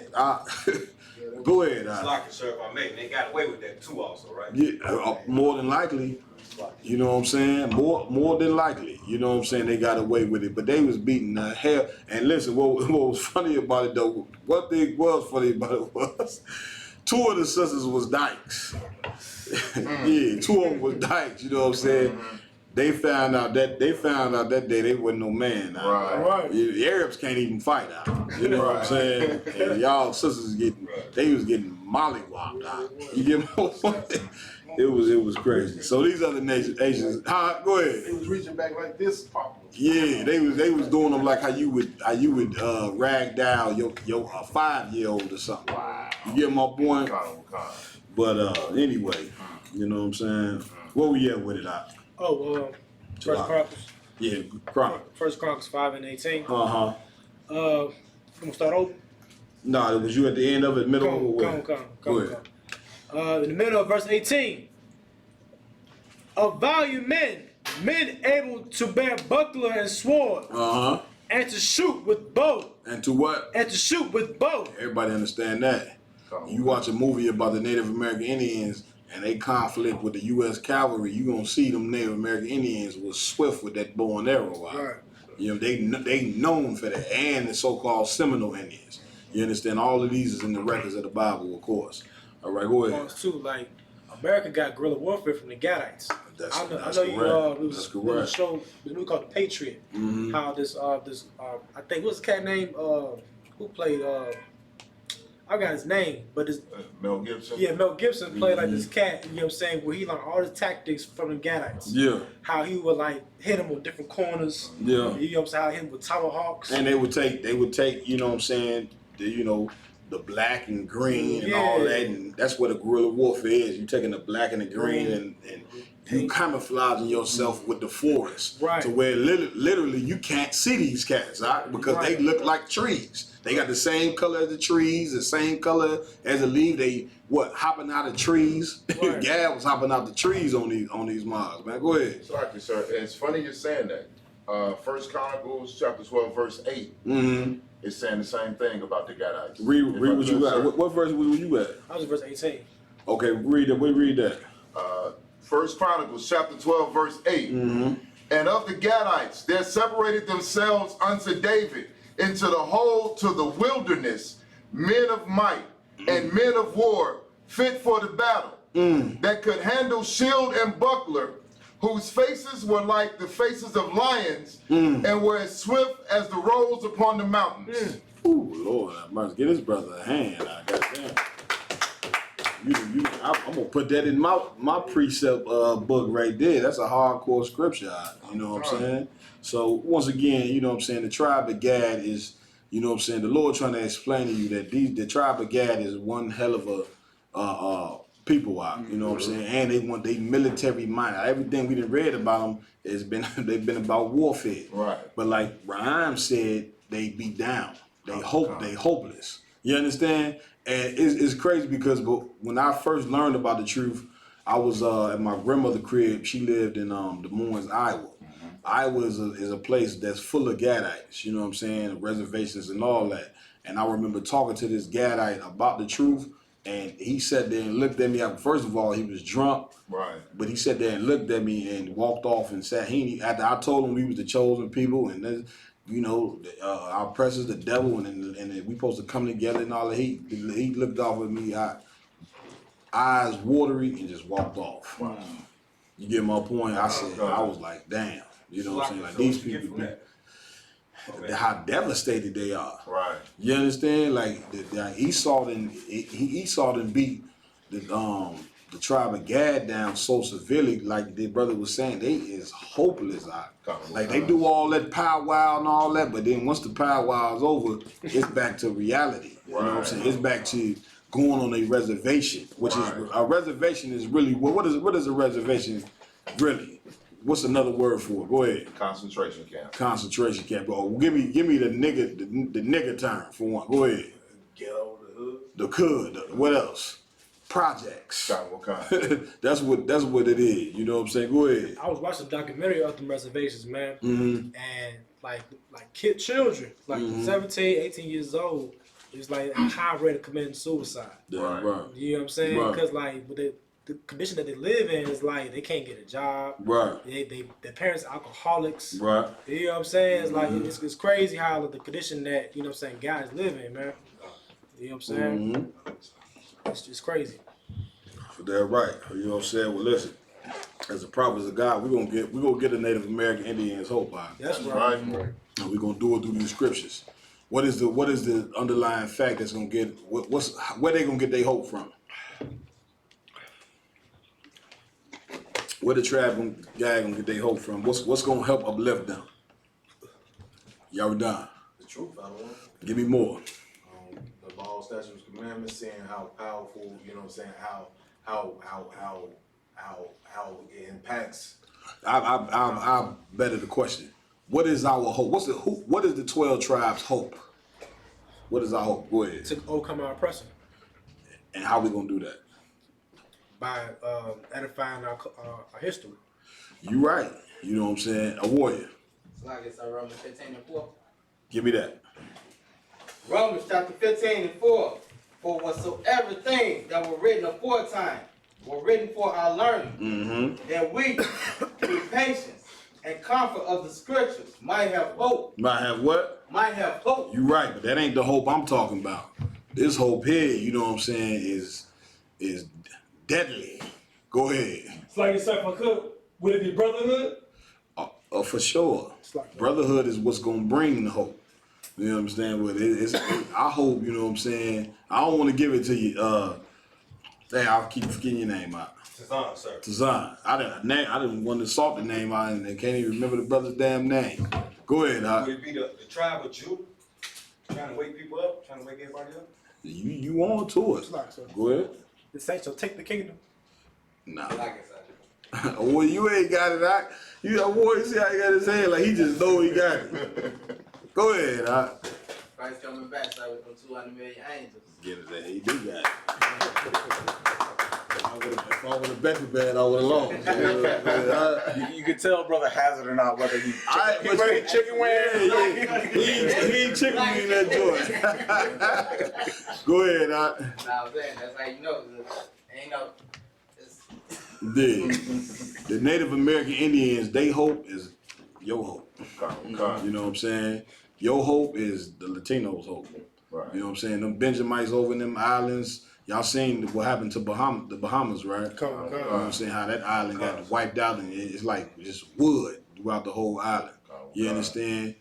All of our hope, you know what I'm saying, lies in the baddest cat that ever walked the face of the earth. That's right. You know what I'm saying? The Howard whom the world knows is Jesus Christ. There is no man on earth more famous than Jesus Christ. That's right. Not even Michael Jordan. He can't compare to Christ. You understand?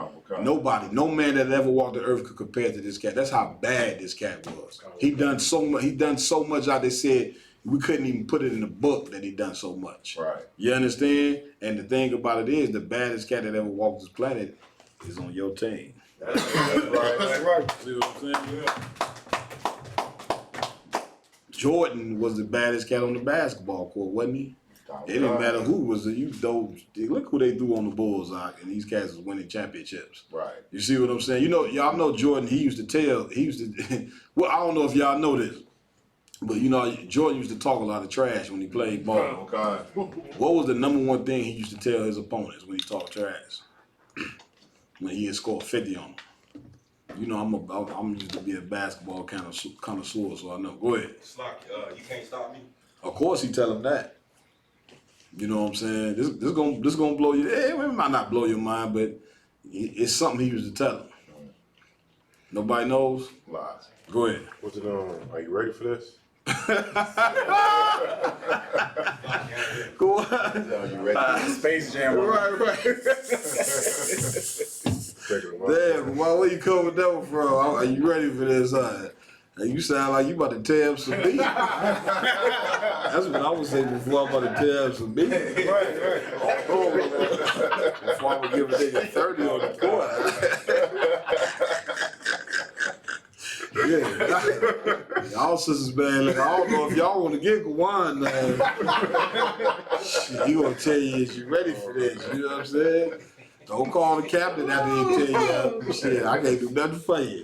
No, but no, what Jordan used to tell his opponents, you know what I'm saying, or whatever, you can look up interviews, he used to tell them, I'm Black Jesus. Oh, wow. Damn. Yeah. Yeah. That's what he used to tell his opponents, you know what I'm saying, nigga, I'm Black Jesus. Wow. And go out there and scorch you for 50. Right. You know, I'm telling you, look it up. That's the number one thing he used to tell his opponents, that he was Black Jesus. You get my point? Compared himself, once again, to the greatest man who ever walked the face of the earth. Right. You understand? So, with that being said, give me the scripture I need. I believe it's 1 Timothy 1:1 about Christ being our hope. You know what I mean? Get that. Slide, sir. Go ahead. I was off the topic though. Mm-hmm. Good question. Mm-hmm. How come King Solomon had concubines, even though the scriptures say that King Solomon ruled in peace, but he had concubines? I thought you get concubines through warfare. Did it say King David? You said King David? King Solomon. King Solomon got concubines.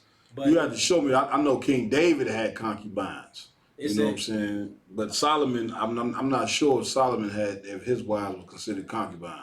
Come on. If it is, you look it up. You know what I'm saying? Of course, what is a concubine? Go ahead, y'all done? Is that when a brother is victorious in war, he can take the women from them? That's the point. You know what I'm saying? That's the point. A concubine is something, you know what I'm saying, that you get through warfare. Now, of course, Israel, you know, King David, I know he had concubines, but his concubines came from what? Warfare, but warfare with who? Go ahead. The northern tribes.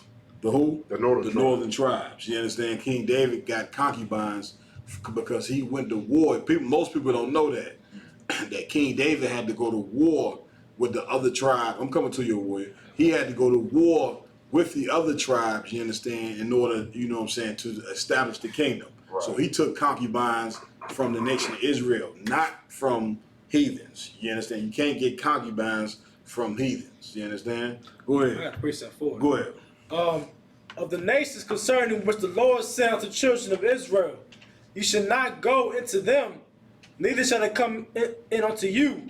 For surely they will turn away from your heart after the... What verse you would tell everybody where you're at? It's 1 Kings 11, verse 2. Let's listen. Before we get to that, let's finish this with Christ with the one I just asked for. Come. Actually, go ahead. You ever done? Come. 1 Timothy chapter 1, verse 1. That Anakim? Come. Hold on, let me get that with you, Slug.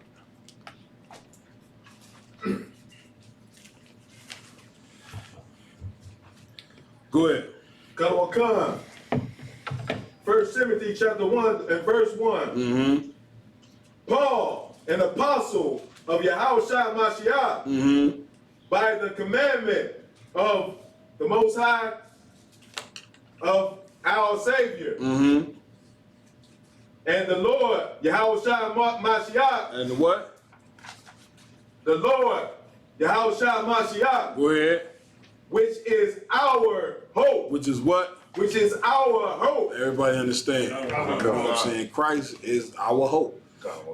He's that one cat. He's that one cat playing on our team who's the baddest cat on the earth, and it's gonna be the reason why we get them thrones. Right. You get my point by us coming back to serve the Lord. You Right. understand? This man right here is who we hope for to return.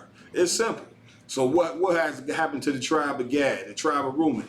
You got to go there and first of all teach them that they are the tribe. Right. You get my point, and then tell them, listen. The whole point of us following these laws, statutes, and commandments is so our hope can come, right, and take our oppressor and do to our oppressor the things that our oppressor did to us. Right. See what I'm saying? Christ is our hope. Is it read on?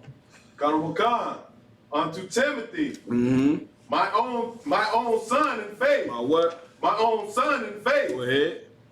Grace, mercy, and peace Mm-hmm. from the Most High Power, Mm-hmm. our Father, Mm-hmm. and Yahushua Mashiach, our Lord. Everybody understand? You know what I'm saying? Yahweh Bashim, Yahweh Shah Barak Atha. All right. Now you can drop that. Now let's deal with Rhyme ass. Go ahead, Rhyme. Come. This is Tell everybody where you at. 1 Kings chapter 11, verse 2. Mm-hmm. Let me get that. All I can got it. Khan. Khan. You gotta get Go ahead. it. Come. Of the nations concerned. Read verse 1. Come. Verse 1. Mm-hmm. But King Solomon loved many strange women. Yeah, everybody understand. What does the strange women represent? Yahweh. Women of these nations. He loved heathens. You understand? King Solomon was known for dealing with heathens. Read on. Together with the daughter of Pharaoh, Mm-hmm. women of the Moabites, Mm-hmm. Ammonites, Go ahead. Edomites, Uh-huh. Sidonites, Go ahead. and Hittites. Go ahead. Of the nations concerning which the Most High said unto the children of Israel, Mm-hmm. you should not go into them. You said what? You should not go into them. Everybody understand. You understand? He go ahead. So like you said, that's a deep cut to a group of Israelites who are not in the truth. Mm-hmm. Well, I saw a video long ago where they went over the scripture saying that it was certain African nations that the Lord said that we weren't supposed to go into. Well, listen. When when brothers get to telling you certain African nations, you know what I'm saying, that the Lord said don't go into, but it is certain that you can go into. Right. What is really the issue? What's the real issue? Go ahead. They love heathens. That's the point. You see what I'm saying? Like a man will change the doctrine, the doctrine of the truth to satisfy his lust. Get my point? When you got to fight against your lust. That's just like Nate, you know what I'm saying, and the purple cats, you know, purple and gold cats, you know what I'm saying? Nate, they got a picture. You can look it up. Nate, when he first came into the truth, was about as gay as they. I mean, it's a picture with him and another homosexual in garments. You know what I'm saying? Look at him. Look how the brother look at him. You know what I'm saying? But I'm telling you, you know what I'm saying? Like these cats. I mean, looking like Prince. Imagine Prince in the garment of the Lord. You know what I'm saying?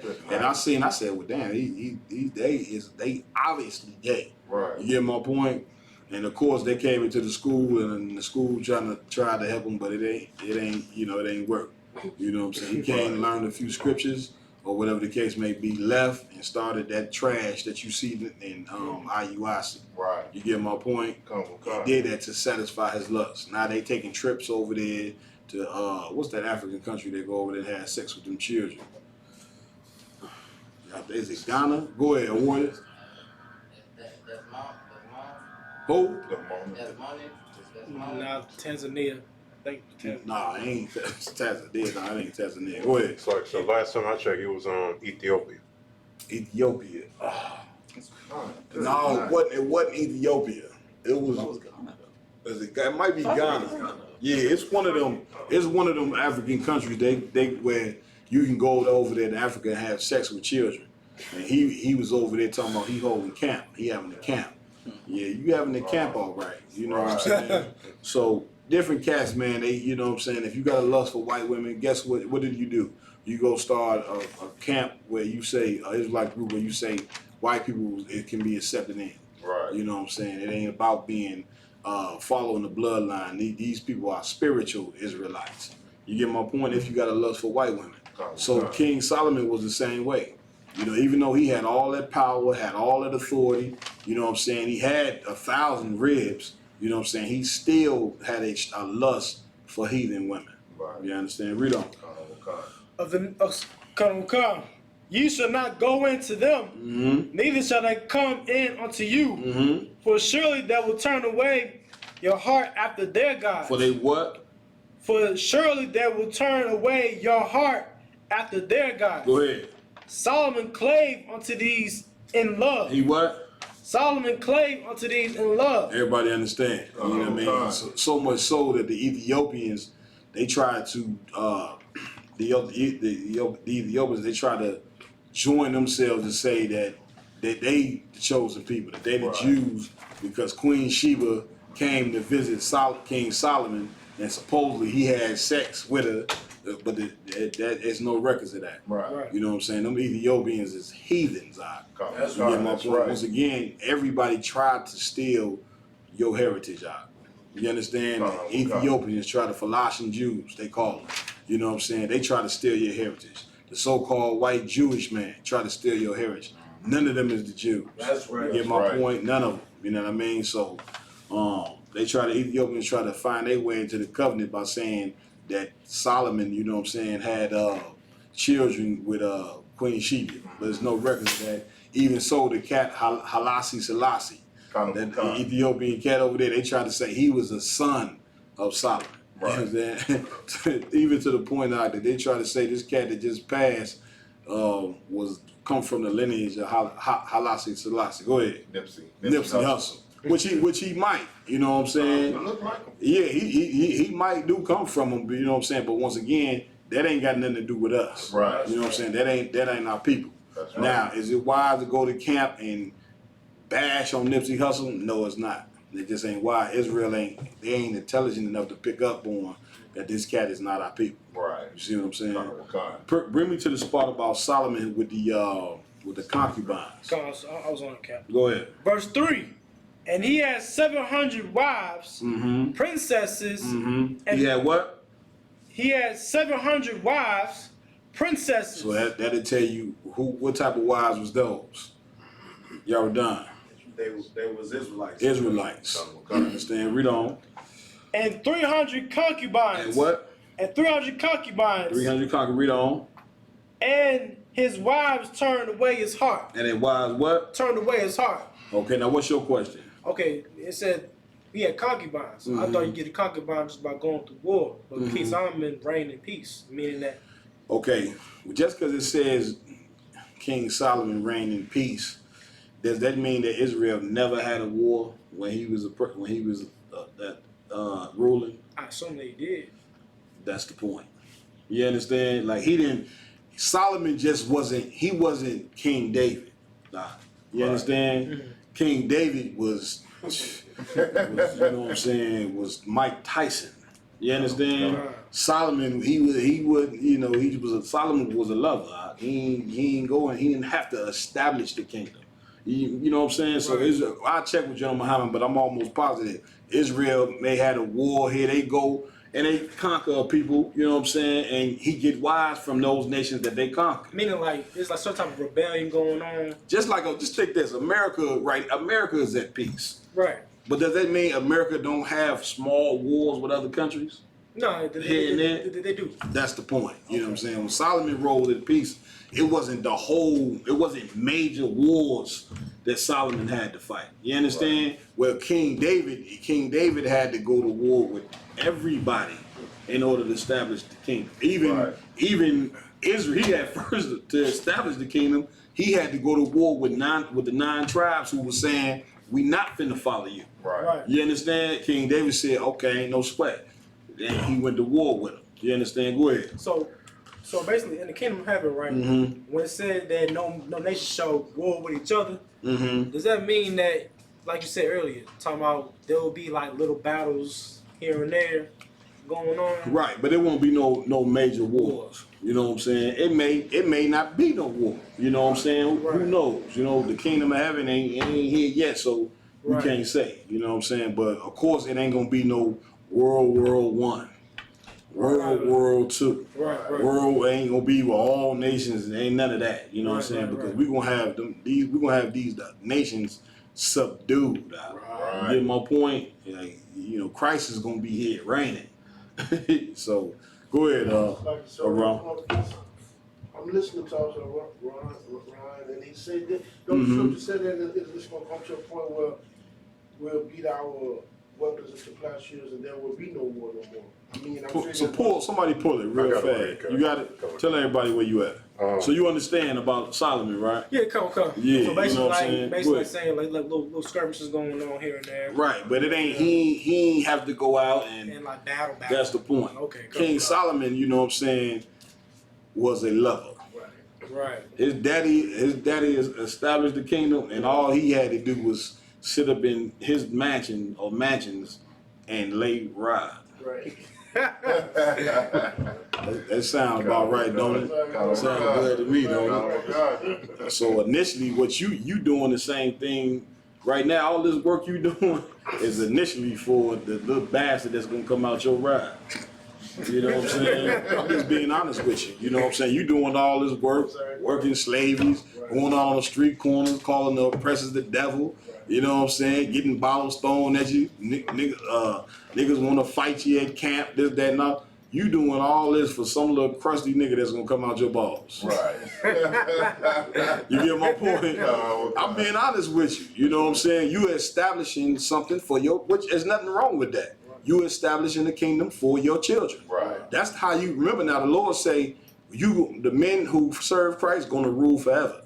Now, how you in the hell you gonna rule forever? You know what I'm saying? You're not gonna live forever. Right. Eventually, we all gonna die. Right. So when the Lord say you're gonna rule forever, what does that mean? Go ahead. Meaning you and your family is gonna rule forever. That's the point. You understand? Your lineage. You understand? Once you die, your son will take over, his son, and eventually, when guess what? You'll be born back into the earth. Right. You'll be born a little baby, and your father gonna take you and sit you on the throne, the chair. You don't know what's going on. Right. You know what I'm saying? That's how Christ how Jesus Christ is rules, because he came through the lineage of King David. That's how the scriptures say King David will rule forever. Mm-hmm. It ain't just King David gonna rule forever. It's his lineage. Right. You get my point? All right. Who called him what I asked for? Go ahead, come on, tell everybody where you at. This is the book of Micah, chapter 4, verse 3. Let me get that with you, Slocky. Go.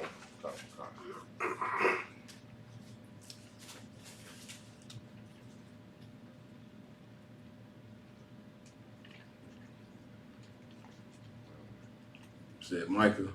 Con, chapter 4 and verse 3. All right.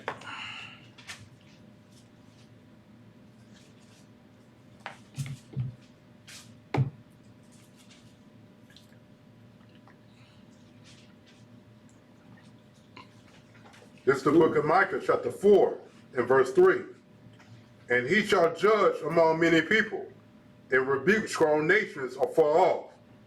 And they shall beat their swords into plowshares, and their spears into pruning hooks. Nation shall not lift up a sword against nation, neither shall they learn war anymore. Stop. Read verse 1.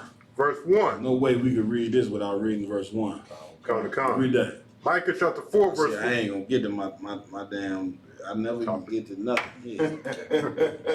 Go ahead. You were a little late, so we give you permission to be a little over. Yeah, I You know. be all the time, Ken. You know what I'm Yeah, saying? but I don't want to be over the time. Yeah, I got things I know. Let me stop. Kind of God. Go ahead. The book of Micah chapter 4, verse I 1. gotta get to slavery in the morning. It's lucky. Okay. Go ahead. But in the last days it shall come to pass that the mountain of the house of the Lord shall be established in the top of the mountain, Mm-hmm. and it shall be exalted above the hills, Uh-huh. and people shall flow unto What it. is that talking about right there? And it shall be exalted above the hills. Come on.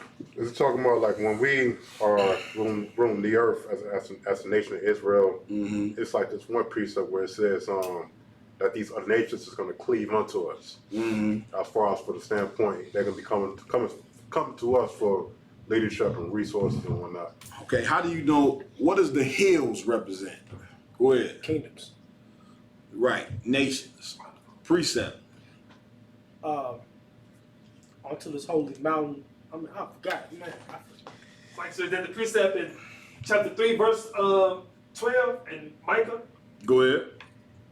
Micah chapter 3, verse 12. Therefore shall Zion for your sake be plowed as a field, and Jerusalem shall become heaps, and the mountain of the house as the high places of the forest.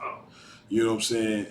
Truly is salvation hope for, oh man, how does it From the hills. Get that precept for me. Get that precept for me real fast. Truly is salvation hope. Is salvation is, I'm blessing it all up. Go ahead. Truly is salvation hope from the hills. Get that for me. Truly is salvation hope for. It's talking about how salvation is, of course, for us, but it's not for the other nations. The other nations is just, the Lord refers to the other nations as hills. You know what I'm saying? Just like the Lord take whatever, you know, the Lord take farm tools and farm animals. He take the mountains and the waters and use them as metaphors. The same way you make a rap song and use things metaphors, the Lord does his head. Go ahead, troop, young man. It's the book of Jeremiah. All right. Hold where we at. Where we at? Tell everybody where you at. Book of Jeremiah, chapter 3, verse 23. Okay, let me get there with you. Let me get there with you, brother. All right. Read that. The book of Jeremiah, chapter 3, verse 23. Truly in vain is salvation hoped Read for. verse,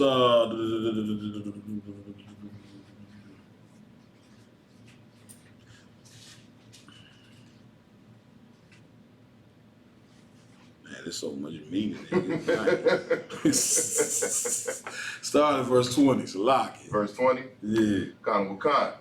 The book of Jeremiah, chapter 3, verse 20. Go ahead. Surely as a wife treacherously departed from her husband, so have ye dealt treacherously with me, O house of Israel, saith the Lord. Everybody understand that. Read on. Verse 21. A voice was heard upon the high places, weeping and supplications of the children of Israel, for they have perverted their way, and they have forgotten the Lord, the Most High, their power. They did what? They have forgotten the Most High, their power. What does it mean to pervert your way? Go ahead. It's like to start following after the heathens. Wait, but what is pervert? If I pervert my way, what am I doing? You make making it disgusting. There you go. You know what I'm saying? Filthy. Filthy. You know what I'm saying? Yeah, come. I'm making, you know what I'm saying? I'm making the way that I should be walking. I ain't walking that way. I'm walking down a path of filth. Right. We done perverted our way. You understand? Come. We just read what Solomon did.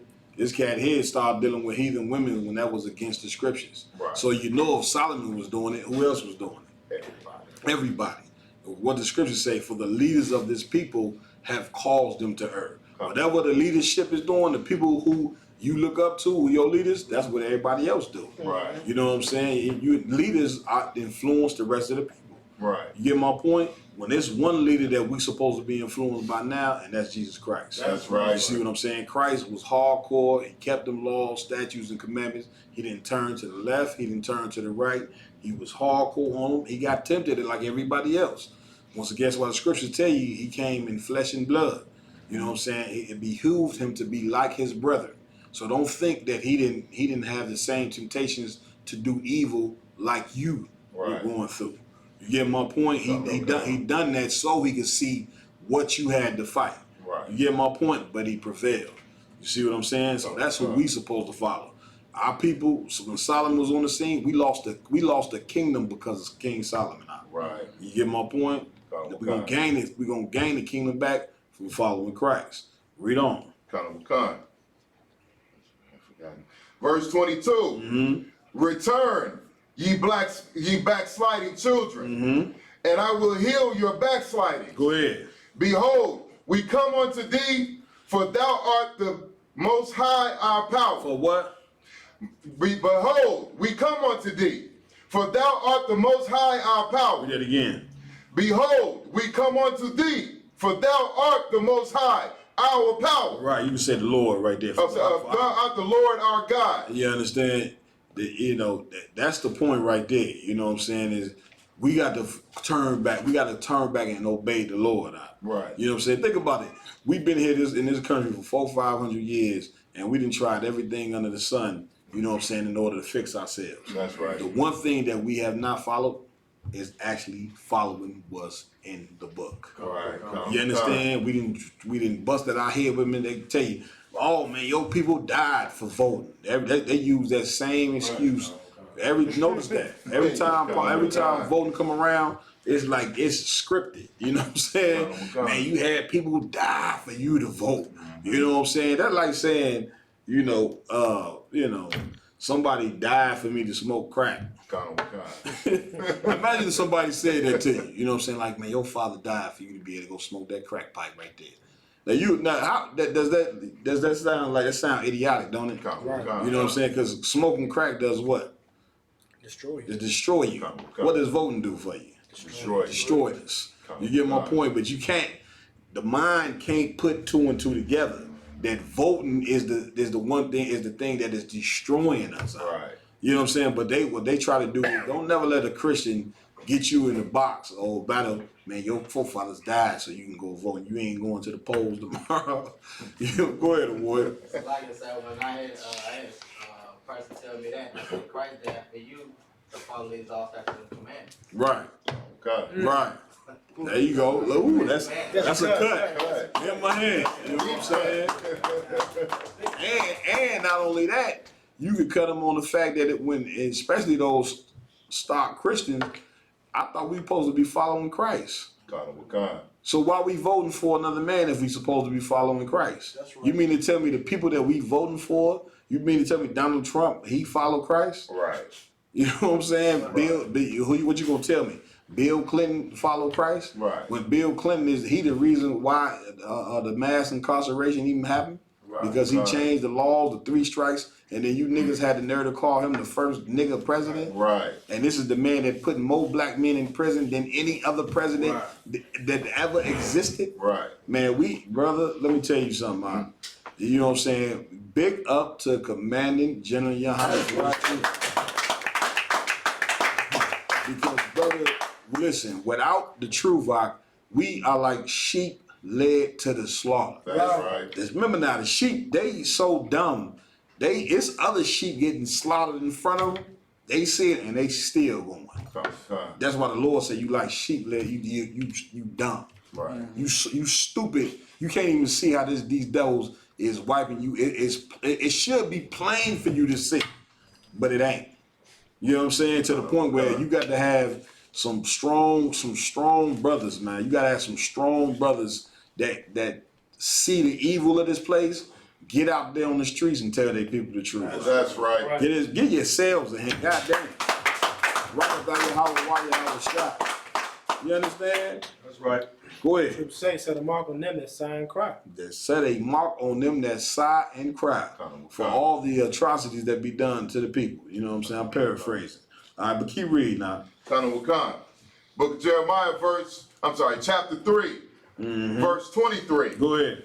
Truly in vain is salvation hoped for from the hills and from the multitude of mountains. Read that one more time. Truly in vain is salvation hoped for from the hills and from the multitude of mountains. What does that part mean? A warrior. Like it, sir. The other nations in vain, wants to be a part of our, get a part of our heritage, but it's not gonna happen. Right, it's real simple. Salvation ain't for everybody. Right. You know what I'm saying? Right. That's why. What's another precept of this?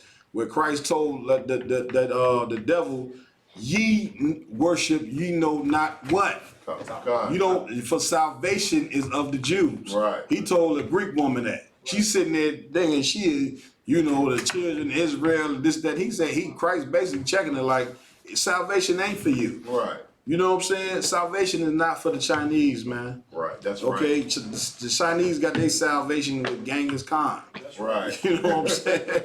And all them, listen, their salvation was opening up Chinese restaurants in your community, making $10,000 a week. Right. And sending their schools through the white man, schools or whatever the case may be.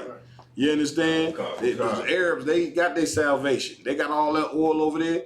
Y'all seen the pictures? Them Arabs over there shooting gold-plated AKs. They shooting AKs that's made out of platinum. They got them Arabs. You think these devils over here got some cash? Them Arabs over there got cars, BMWs made out of platinum. The whole car made out of gold. You get my point? They got salvation, huh? You understand? What do blacks and Hispanics and Native American Indians got, huh? Go ahead. Crumbs. That's right. You understand? We get the crumbs once again. In this place, we the dogs. Right. You know, so we supposed to be the person that's giving the other nation crumbs, but we eating the crumbs. Right. Go ahead. You bring it out so heavy. Christians think that when they say Christ, feeding the crumbs, they think that everybody can come to the kingdom. But Listen, I got it one better. I hate to cut you off. Yeah. But I got even one better than that. Christians believe that we the dogs. Right. In Matthew, when Christ get to talking about the children do eat the crumbs. Right, yeah. I didn't hear nigga Christians tell me to my face that we the dogs that eat the crumbs. Wow. I had a nigga arguing me down in Evanston in the gym. You know what I'm saying? Yeah, nigga, we the dogs. Israel's the dogs? Yeah, we the dogs. I said, damn, you that destroyed that?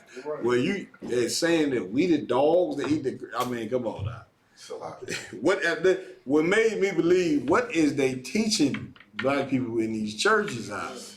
Now, once again, I didn't grow up in the church. I'm gonna tell you, I did not. You know what I'm saying? I thank my grandmother and my mother for that. Only time we ever went to church was on Easter Sunday. That's the only time I ever seen church. My mama dressed me up in the bow tie, you know what I'm saying? We have an Easter egg hunt, you know what I'm saying, or whatever. And then we go to church and then go home. You get my point? That's the only time I ever been to church. I didn't grow up in the church, but when you talk to these Christians and about the things that they say, man, I don't know what's going on in them churches. Right. I know what's going on, but man, it's something. It's some deep, you know what I'm saying, some heavy, you know what going on in these churches. Right. So where this man who went to church every Sunday telling me that we was the dogs. All right? Read on where we at. So I can, sir. Book of Jeremiah, chapter 3, verse 23. Read it from the top. Truly in vain is salvation hoped for from the hills. Everybody understand. Read on. And from the multitude of mountains. Mm-hmm. Truly in the Lord our God is the salvation of Israel. Truly what? Truly, in the Most High our power is the salvation of Yasharallah. Oh, keep reading? No, read that last part again. Read it how you see it on the paper. Yeah. Truly, in the Lord our God is the salvation of Israel. Salvation of who? Israel. You do that because of the people online listening. You say Yasharallah and they say Israel in there, they gonna be looking like, what the hell is he talking about? You get my point? So salvation is only for one people. It says it right here. You understand? Now let's go back to Micah. Come. Micah chapter 4, verse 3. And he shall judge among many people, and rebuke strong nations afar off, and they shall beat their swords into plowshares. No, the part about the hills. Come. Read verse 1. Micah chapter 4, verse 1. But in the last days it shall come to pass that the mountain of the house of the Lord shall be established in the top of the mountains, and it shall be exalted above the hill. It shall be what? And it shall be exalted above the hill. Everybody understand? Go ahead. And people shall flow unto it. And what? And people shall flow unto it. So the Lord is telling you, you're going to be exalted above the other nations. Right. Yeah, this is a precept that we just read in Jeremiah. Read on. Verse 2. And many nations shall come and say, Come, and let us go up to the mountain of the Lord, and to the house of the power of Jacob. And he will teach us of his ways. And he what? And he will teach us of his ways. Go ahead. And we will walk in his path. And we will what? And we will walk in his path. What is that saying right there? Warrior. Every knee shall bow. Right. The other nations going to come and they're going to want to learn, you understand, they're going to be forced. Like this scripture right here is they ain't doing it justice. Right. They ain't gonna have a choice. The Chinese, let me tell you something. The Chinese in the kingdom of heaven they not gonna be allowed to do what? Y'all know where I'm going. Around. They're not gonna be able to eat no damn rats and mice. That's the point. You see what I'm saying? Like we actually saving them from bodily diseases that they may have. You get my point? Y'all know I'm about to go in on these other nations. I was like, okay? The Chinese people, y'all not gonna be able to go and cook them dogs, man. Right. If you get caught cooking the dog, you gonna get put to death.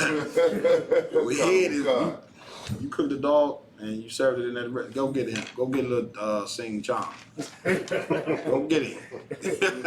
You see what I'm saying? Sing Chong ain't cooking no dogs and no rat in the kingdom of heaven. Right. You understand? Go on the wood. So like I said, not only him, but his family. All wickedness gonna be perfect. That's the point. You know what I'm saying? Listen, you Africans, y'all know I got to go to the big bonehead eating who literally that Africans, they literally black. You know what I'm saying? Good night. So they're not black, they blue.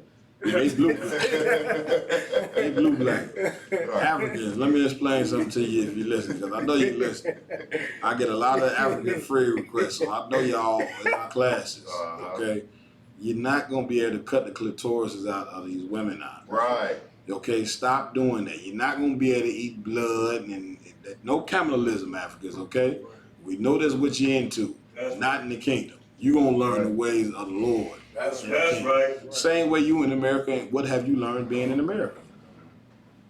Are you ever done? It's so heavy what you bringing out. I don't want because it's like now all of them cleaving on to the white man. There you go. Trying to change their culture to his culture. To his culture. Right. Soups and there you go. Cause he's in power.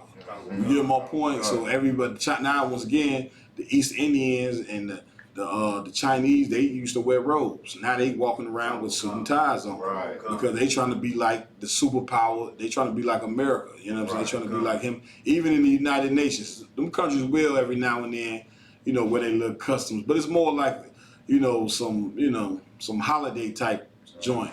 But mainly they come to the United Nations dressed in they suit and they tie, looking like the white man. That's right. Go ahead, Aram. It's like, sir, and on that, it said that the judgment start with the house of Israel. So if we catch anybody eating pork, kicking their doors in. Yeah. And then while we in there, if we smell weed come from downstairs, we be back for them, right? But you exactly right. You know what I'm saying? Don't come for me because I just had a dream about smoking weed. Real quick. The blunts was rolled up nice. Y'all, I keep talking about that. Y'all just don't understand, man. I thought I had really said. I had the blunts was rolled up perfect, and I sat right there. You know what I'm saying? And then what woke me up is my rib called me, you know, for dinner or whatever. You know what I'm saying? She was like, "Oh, dinner ready." I woke up like, "Oh." I understand. I had a dream that I was singing last night too. So Yeah, man. I don't let that. It was some satanic ass dreams. I should have just said no. I should have listened to Nancy Reagan. But I went with it. You know what I'm saying? But anyway, you know what I'm saying. So you know, just like you know, like the oppressor, he got his influence. We're gonna have our influence. You're gonna see Chinese walking around with this on. Right. You get my point? Here's the kicker. You influence the world anyway. Right. You like think about it. You were at the bottom of all nations and you still rocking the earth. That's right. You got Chinese over in China and Japan right now trying to do hip hop. Trying to rap like Nas, trying to rap like Tupac. You know what I'm saying? Right, breakdancing. Right. What they do, they bring Kobe in, and Kobe and LeBron James, they get a lot of their money, they get us from China. Right. Because they love the way you play basketball. You already influenced the earth, right? On the bottom. Right. So imagine you being in full power and authority. That's heavy right there. Get my point? So that's all. You know what I'm saying? So the white man, he got his influence now. Even though Christmas is fake, everybody celebrate Christmas. That's right. Everybody got a Santa Claus. Right. You get my point? Right. Because he's the world's superpower. Right. All right? Read on. For the Lord shall go forth of Zion, Mm-hmm. and the word of the Lord from Jerusalem. Mm-hmm. Verse 3. And he shall judge among many people, Mm-hmm. and rebuke strong nations afar He off. said what? And rebuke strong nations afar What off. is this saying? What is that saying right there? Read it from the top one more time. And he shall judge among many people, Mm-hmm. and rebuke strong nations afar off. What is this saying? A warrior. What he gonna do is he gonna Who is the he? the Lord. No. Well, yes and no. Of course, Christ is going, but this is once again, this is saying Jacob. You know, it's a metaphor for us. That's all. You know what I'm saying? It's saying Jacob, but it's what we're going to be doing. Right. You understand? Of course, Christ is going to be king, but we the ones that's going to be judging the earth. Right. We the ones going to be teaching everybody the law. It's saying Jacob, but it's talking about all the 12 tribes. It's a metaphor. Read on. And shall rebuke strong nations afar off. Mm-hmm. And they shall beat their swords into plowshares, Mm-hmm. and their spears into pruning hooks. Uh-huh. Nation shall not lift up a sword against nation. What is this saying right there? I shall be. Read it one more time. Nation shall not lift up a sword against nation. No, the part before that. Come. And they shall beat their swords into plowshares, Uh-huh. and their spears into pruning hooks. What is that, Akim? What is this verse saying? Yardan. It's basically is it basically saying that they'll put away their weapons of war and be in peace. Right. They all them weapons of war that these nations got, the atomic bomb, the stealth jet fighter, the battleship, and all of that. In that day, it ain't gonna be none of that. You know what I'm saying? They're gonna turn them weapons into here it says farming tools. Right. Farming tools is meant for what? Labor. Right. Work. You know what I'm saying? All that warfare they doing there, they're gonna be slaving. Right. You see, these other nations, remember now, we're gonna rule over these. You're gonna be so rich in the you're gonna be so rich in the kingdom of heaven now. You ain't gonna even be able to walk through your crib in one day. You see what I'm saying? You remember what Christ said, many mansions in my kingdom. Right. You gonna have a mansion so big, God, that you think you're gonna be able to walk through your mansion in one day, you're gonna drop dead. Give my point. Now that sounds lovely, don't it? Have a couple chariots, you know what I'm saying, parked out. I'm coming to you. Can I get into my boom boom? I'm trying to get into my boom boom fantasy if I could. You get my point? Have a couple chariots parked out on the line. You know what I'm saying? Of course, y'all got to put the bad ribs in there. I know that's what y'all waiting for. Yeah. You know, look at y'all, look at Rob. Yeah. You get my point, that you'll be able to put all your ribs in one matching. You know what I'm saying? They won't never see each other. That's how big the matching will be. Take me to The West Wing. yeah. Yeah, get a brother in, you know what I'm saying? Certain ribs, they won't have access to the rest of the house. Y'all know that, right? Says don't take my card and steal it and go fight that. Says I know that's what you want. Go ahead. I don't know. I know it sounds corny, but you ever come to America, how they ever had like women, you know what I'm saying, bathing him and all that. You know, Now that won't happen. That right there was an unlawful scene.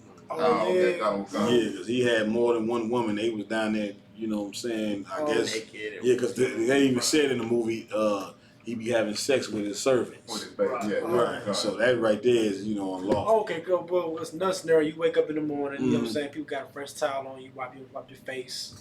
You know I don't know about all that. You right now. Of course, if you want, but I can brush my own teeth. You get my point? I can wash my own. You know what? I'm good on that. I don't need nobody. I don't want to be that prissy way. I'm telling you, go ahead and wipe my behind. Yeah, bullshit. I don't want nobody wiping but my behind, brushing my teeth. I'm good on that. I can do all that on my own. You know what I'm saying? But let's read on now. Let's read on. Con. Micah chapter 4 and verse 3. Yeah, read it from the top again. And he shall judge among many people. Go ahead. And rebuke strong nations afar off. And they shall beat their swords into plowshares. And their spears into pruning hooks. Everybody understand? Go ahead. Nation shall not lift up a sword against nation. Neither shall they learn war anymore. Neither shall they what? Learn war anymore. Everybody understand? Ain't gonna be no third war. Ain't gonna be no fourth world war. Once the third world war, then that's it. That's the third world war in the Revelations or whatever. And Christ is going to intervene in that warfare there. You know what I'm saying? With 200 million angels. You get my point? Which goes to show you that the white man, he knows the records of these Bibles. Because remember now, Ronald Reagan said, perhaps if something from outer space came, you know what I'm saying? Go ahead, Yaradon. Slaggy, sir. I had a quick. I ain't mean to cut you off. I just had a question. No sweat. Wait, remember what Ronald Reagan said? If in the United Nations meeting, that if it was somebody from another planet came, we set aside our differences to fight. That's in the scriptures. You know what I'm saying? Where in Apocrypha it says that nations gonna be fighting against nation, but they're gonna stop fighting each other to fight Christ. Right. So we just as the scriptures say, it was written. All we doing in these days here, we're living out what's already been written. That's right. You understand? That's how we know it's the truth. All right. Go ahead, y'all done. Come, sir. The question I had on the scripture was, if this is talking about beating the swords into plowshares and We're in the same verse.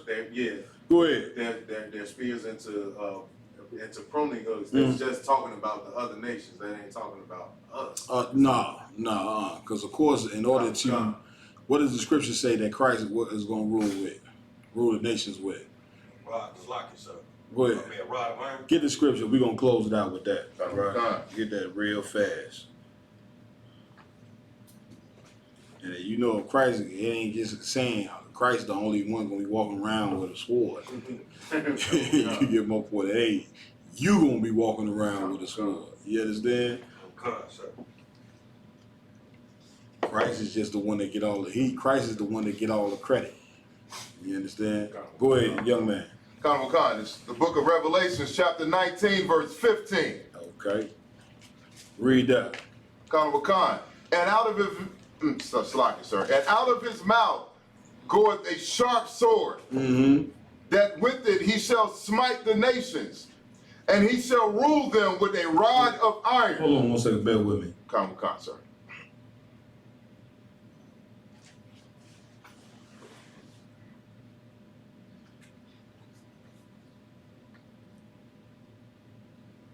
Good night. Read verse 11. Verse I 11. love reading about Christ, man. Kind of what kind? Man. The book of Revelation, chapter 19, verse 11. And I saw heaven opened, and behold, a white horse. Mm-hmm. And he that sat upon him was called faithful and true. Called what? Faithful and true. Mm-hmm. And in righteousness. What's another word for how they describing Christ? When they saying he was called faithful and true.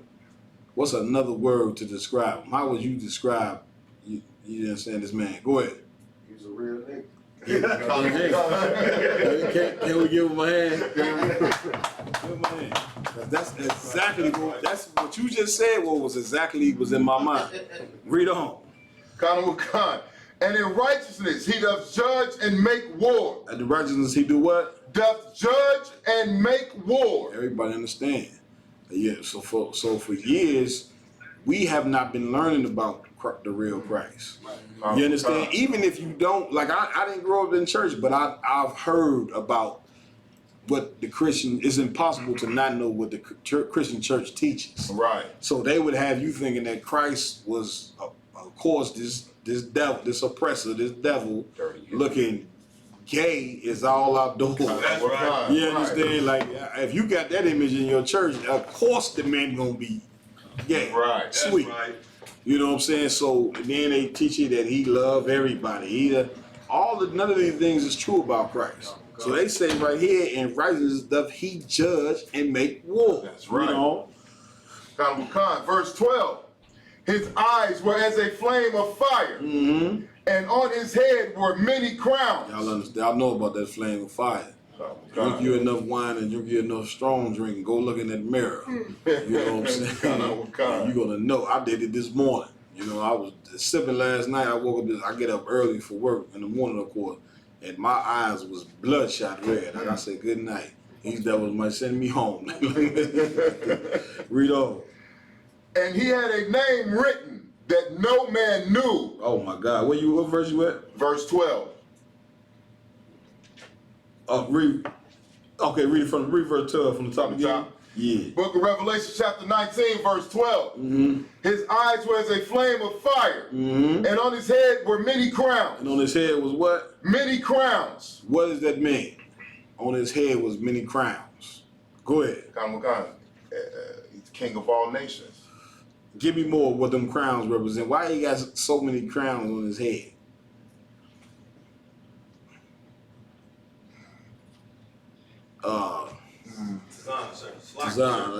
Tazan, don't get offended by me with your name. These brothers here tell you sometimes I forget their name. Am I lying? You know what I'm saying? I'm bad with that. Only way I get to know your name is when you come in here and putting in massive work out. Then I won't forget you. All right? It's hard for me to forget Lamar Yala. I don't think I forgot his name. Go ahead. It's like Officer Lamar Yala putting in work. So I'm trying to get a brother a hand. Damn right. like, sir, amazing when he going around chopping off President Trump and all them. Was that the crowns? You on to it. The crowns just represent rulerships. You know, when a king conquer another king, he take his crown. Now it's like almost like you fighting and you beat so and so now you got your belt and you took his belt. Go ahead. Like a badge of honor. A badge of honor. You know what I'm saying? To show like, listen, I not only am I ruling, I rule what he didn't rule. Right. You get my point? That's why I say he got on a head of many crowns. Only way a man get many crowns is he conquer them nations. Right. So all of these different nations that you see in power and you think they're in authority, Christ is going to, of course he ain't going to have, all them crowns on your head, but it's a metaphor. Go ahead. So I said, like, if you could, in the same way, like when the so-called oppressor conquered all the different nations, he put all the spoils of war inside the Vatican. There you go. So you can see the major treasures that they had, Yeah. their rulership, Yeah. they looked at as so holy or whatnot. Right. They have in their own sanctuary. That's the point. To show it off. And he listen, let's get it Lamar a hand for that. Here's what's so heavy. A lot of your artifacts is sitting in the Vatican. That's right. You understand? Remember now in 70 AD, the Romans carried out everything out your temple out. Right. And it's sitting in the Vatican to this day. But guess what? When Christ return, we get all that back. That's right. You know what I'm saying? I was like anybody, man. You stole something from me, I want my shit back. You get my boy, and we going to get it. We talking about things that was Israel. You got to remember how rich Israel was, man. Things when you read it, things that's made out of pure gold. That had never rust. Right. You understand? It's sitting in the Vatican. Right. All your records, man, everything you've done, it all is sitting in the Vatican. Right. Sitting up under these white people, these oppressors up under his power. You get my point? And meanwhile, he got all your records in gold and crowns and all that. And you right now, you in North Philly somewhere smoking crack. Right. You know what I'm saying? And don't have a clue that you royalty. Right. You get my point? We don't. Salaki, sir. Mm-hmm. And he had a name written that no man knew but he himself. Well, that's a hardcore metaphor right there. What is that? Even though you don't know the name, you understand? What is this metaphor trying to tell you? A warrior. Like he had a reputation. That's the point. He had a reputation that ain't no man after Christ do what he about to do. You know what I'm saying, to these other nations. Like anybody, you got to give this man once this man do something, you got to give him a nickname. Right. You know how black people do. Come on now. You understand? Like, you know what I mean? This name represent who he is. Right. You know what I'm saying? Say he got a lot of bodies. He killer. Right. You know, everybody got a killer in their hood. You know what I'm saying? Or whatever you want to call him. You know what I'm saying? Because of his reputation. That's the same way that Christ is. You understand? He had a name that you don't even know. You know what I'm saying? Because of what he gonna do on the earth. Right. You know what I'm saying? Read on. Verse 13. And he was clothed with a vesture dripped in blood. Read it again. And he was clothed with a vesture dripped in blood. Not dipped. Dipped, I'm sorry. Let me start over. Verse 13. And he was clothed with a vesture dipped in blood. You understand? I think you can listen to that drip song too. A little bit. Drip. How that song go? The drip song? Out there. How you Dip by drip, you dip. I think it's like dip by drip, you dip, or something. Oh man, what do y'all know? I don't know. I know it's a drip song out there. You know what I'm saying? Rhyme is the club. He is the club king. He don't know. Come on, what you doing in the club? You listening to the music or what? I talk to women. He cut me. I mean, it is what it is. Go ahead. I got drip for sale. Oh, drip too hard. There you go. Oh, yeah. You know what I'm saying? I know that was But anyway, you know what I'm saying? Read that part one more time. Salakia, the book of Revelation, chapter 19, verse 13. And he was clothed with a vesture dipped in blood. Dipped in what? Blood. Why is he clothed in that? Vestment is another word for a garment or clothes. Why is he clothed in a garment like it's full of blood? Right. Y'all done. A lot of killing. That's the point. Right. You understand? Like when Christ returned, like these the scriptures here that the church won't teach you. That's right. They won't teach. They're gonna skip over these here. Mm-hmm. You understand? They don't want you to know that this cat here, he ain't coming back for no flowers out. Right. He ain't coming to. They want you to believe that Christ, when Christ returned, he's going to the LBGT parade. Now, I'm telling you, that's how you would think. You know what I'm saying? They think we crazy. You know what I'm saying? Because of how we dress and what we say. Right. But they think people think when Christ returned that he's gonna be in the gay parade march, right, marching up and down them with a little flower twirling like this, talking about he love everybody. Right. That ain't a man that's going. If that's the case. Esau, you think you gonna take over America with Christ walking down the street, rolls? This is the image. This is the imagery that they got in this cat. We read somewhere it said this cat is gonna be with a garment like it's been dipped in blood. Right. Yeah, that's like them scary movies you watch. You know what I'm saying? Where the imagery is, Jason dipped in blood and all this stuff. Christ is on the righteous side because he coming to conquer these other nations. Right. You get my point? Read on. And his name is called the Word of the Power. Called what? The Word of God. That's all through the scriptures. You know, that's one of Christ's nicknames is the Word of God. You know what I'm saying? Because he represents. What does that mean? I don't want to give you the answer. Why is he called the Word of God? Go ahead. Like you, because he represents the law, statutes, and commandments. The what? The truth. He represents the laws, statutes, and commandments the best. You understand? And he actually comes and tell the people what the Lord, you know what I'm saying? He breaks down the scriptures for you can understand. Right. You know, he's a great representation of the Lord. That's right. the best way to put it. You know what I'm saying? Go Go ahead, Kumar. So if I could, in John 1:1, where it says, "And the Word was made manifest in the flesh." Is that? That's a precept. Okay. That's a precept of what we're reading right here. You know what I'm saying? Because what most people don't know is he's written all through the scriptures. That's why he's considered the Word of God. What Christ say, I come not to deliver my message, but of him that sent me. You see what I'm saying? Go ahead. It's like, and he's also, I hate to say this, make me feel crazy. He's the mediator or intercessor between Israel and God. That's the point. It's like me saying, I'm the Word of Commander General Yohana. Right. You get my point? Like I'm here in Chicago representing Commander General Yohana. Right. I'm teaching everybody what Commander General Yohana has taught me. Right. All right. Read on. Verse 14. And the armies which were in heaven followed him upon white horses. They did what? Followed him upon white horses. Them chariots, you understand? Meaning them chariots is going to be following in formation. Right. Christ is going to take the lead. Them other chariots is going to follow behind him, and they coming to crack through that ozone layer. Mm-hmm. You see what I'm saying? And remember now, if you do the research, Esau's military said them damn UFOs was moving at a speed that they couldn't even calculate out. You get my point? So you can imagine 200 million of them, you know what I'm saying, in the sky, and what type of damage they're going to be doing. Go ahead, Lamar. Question on that.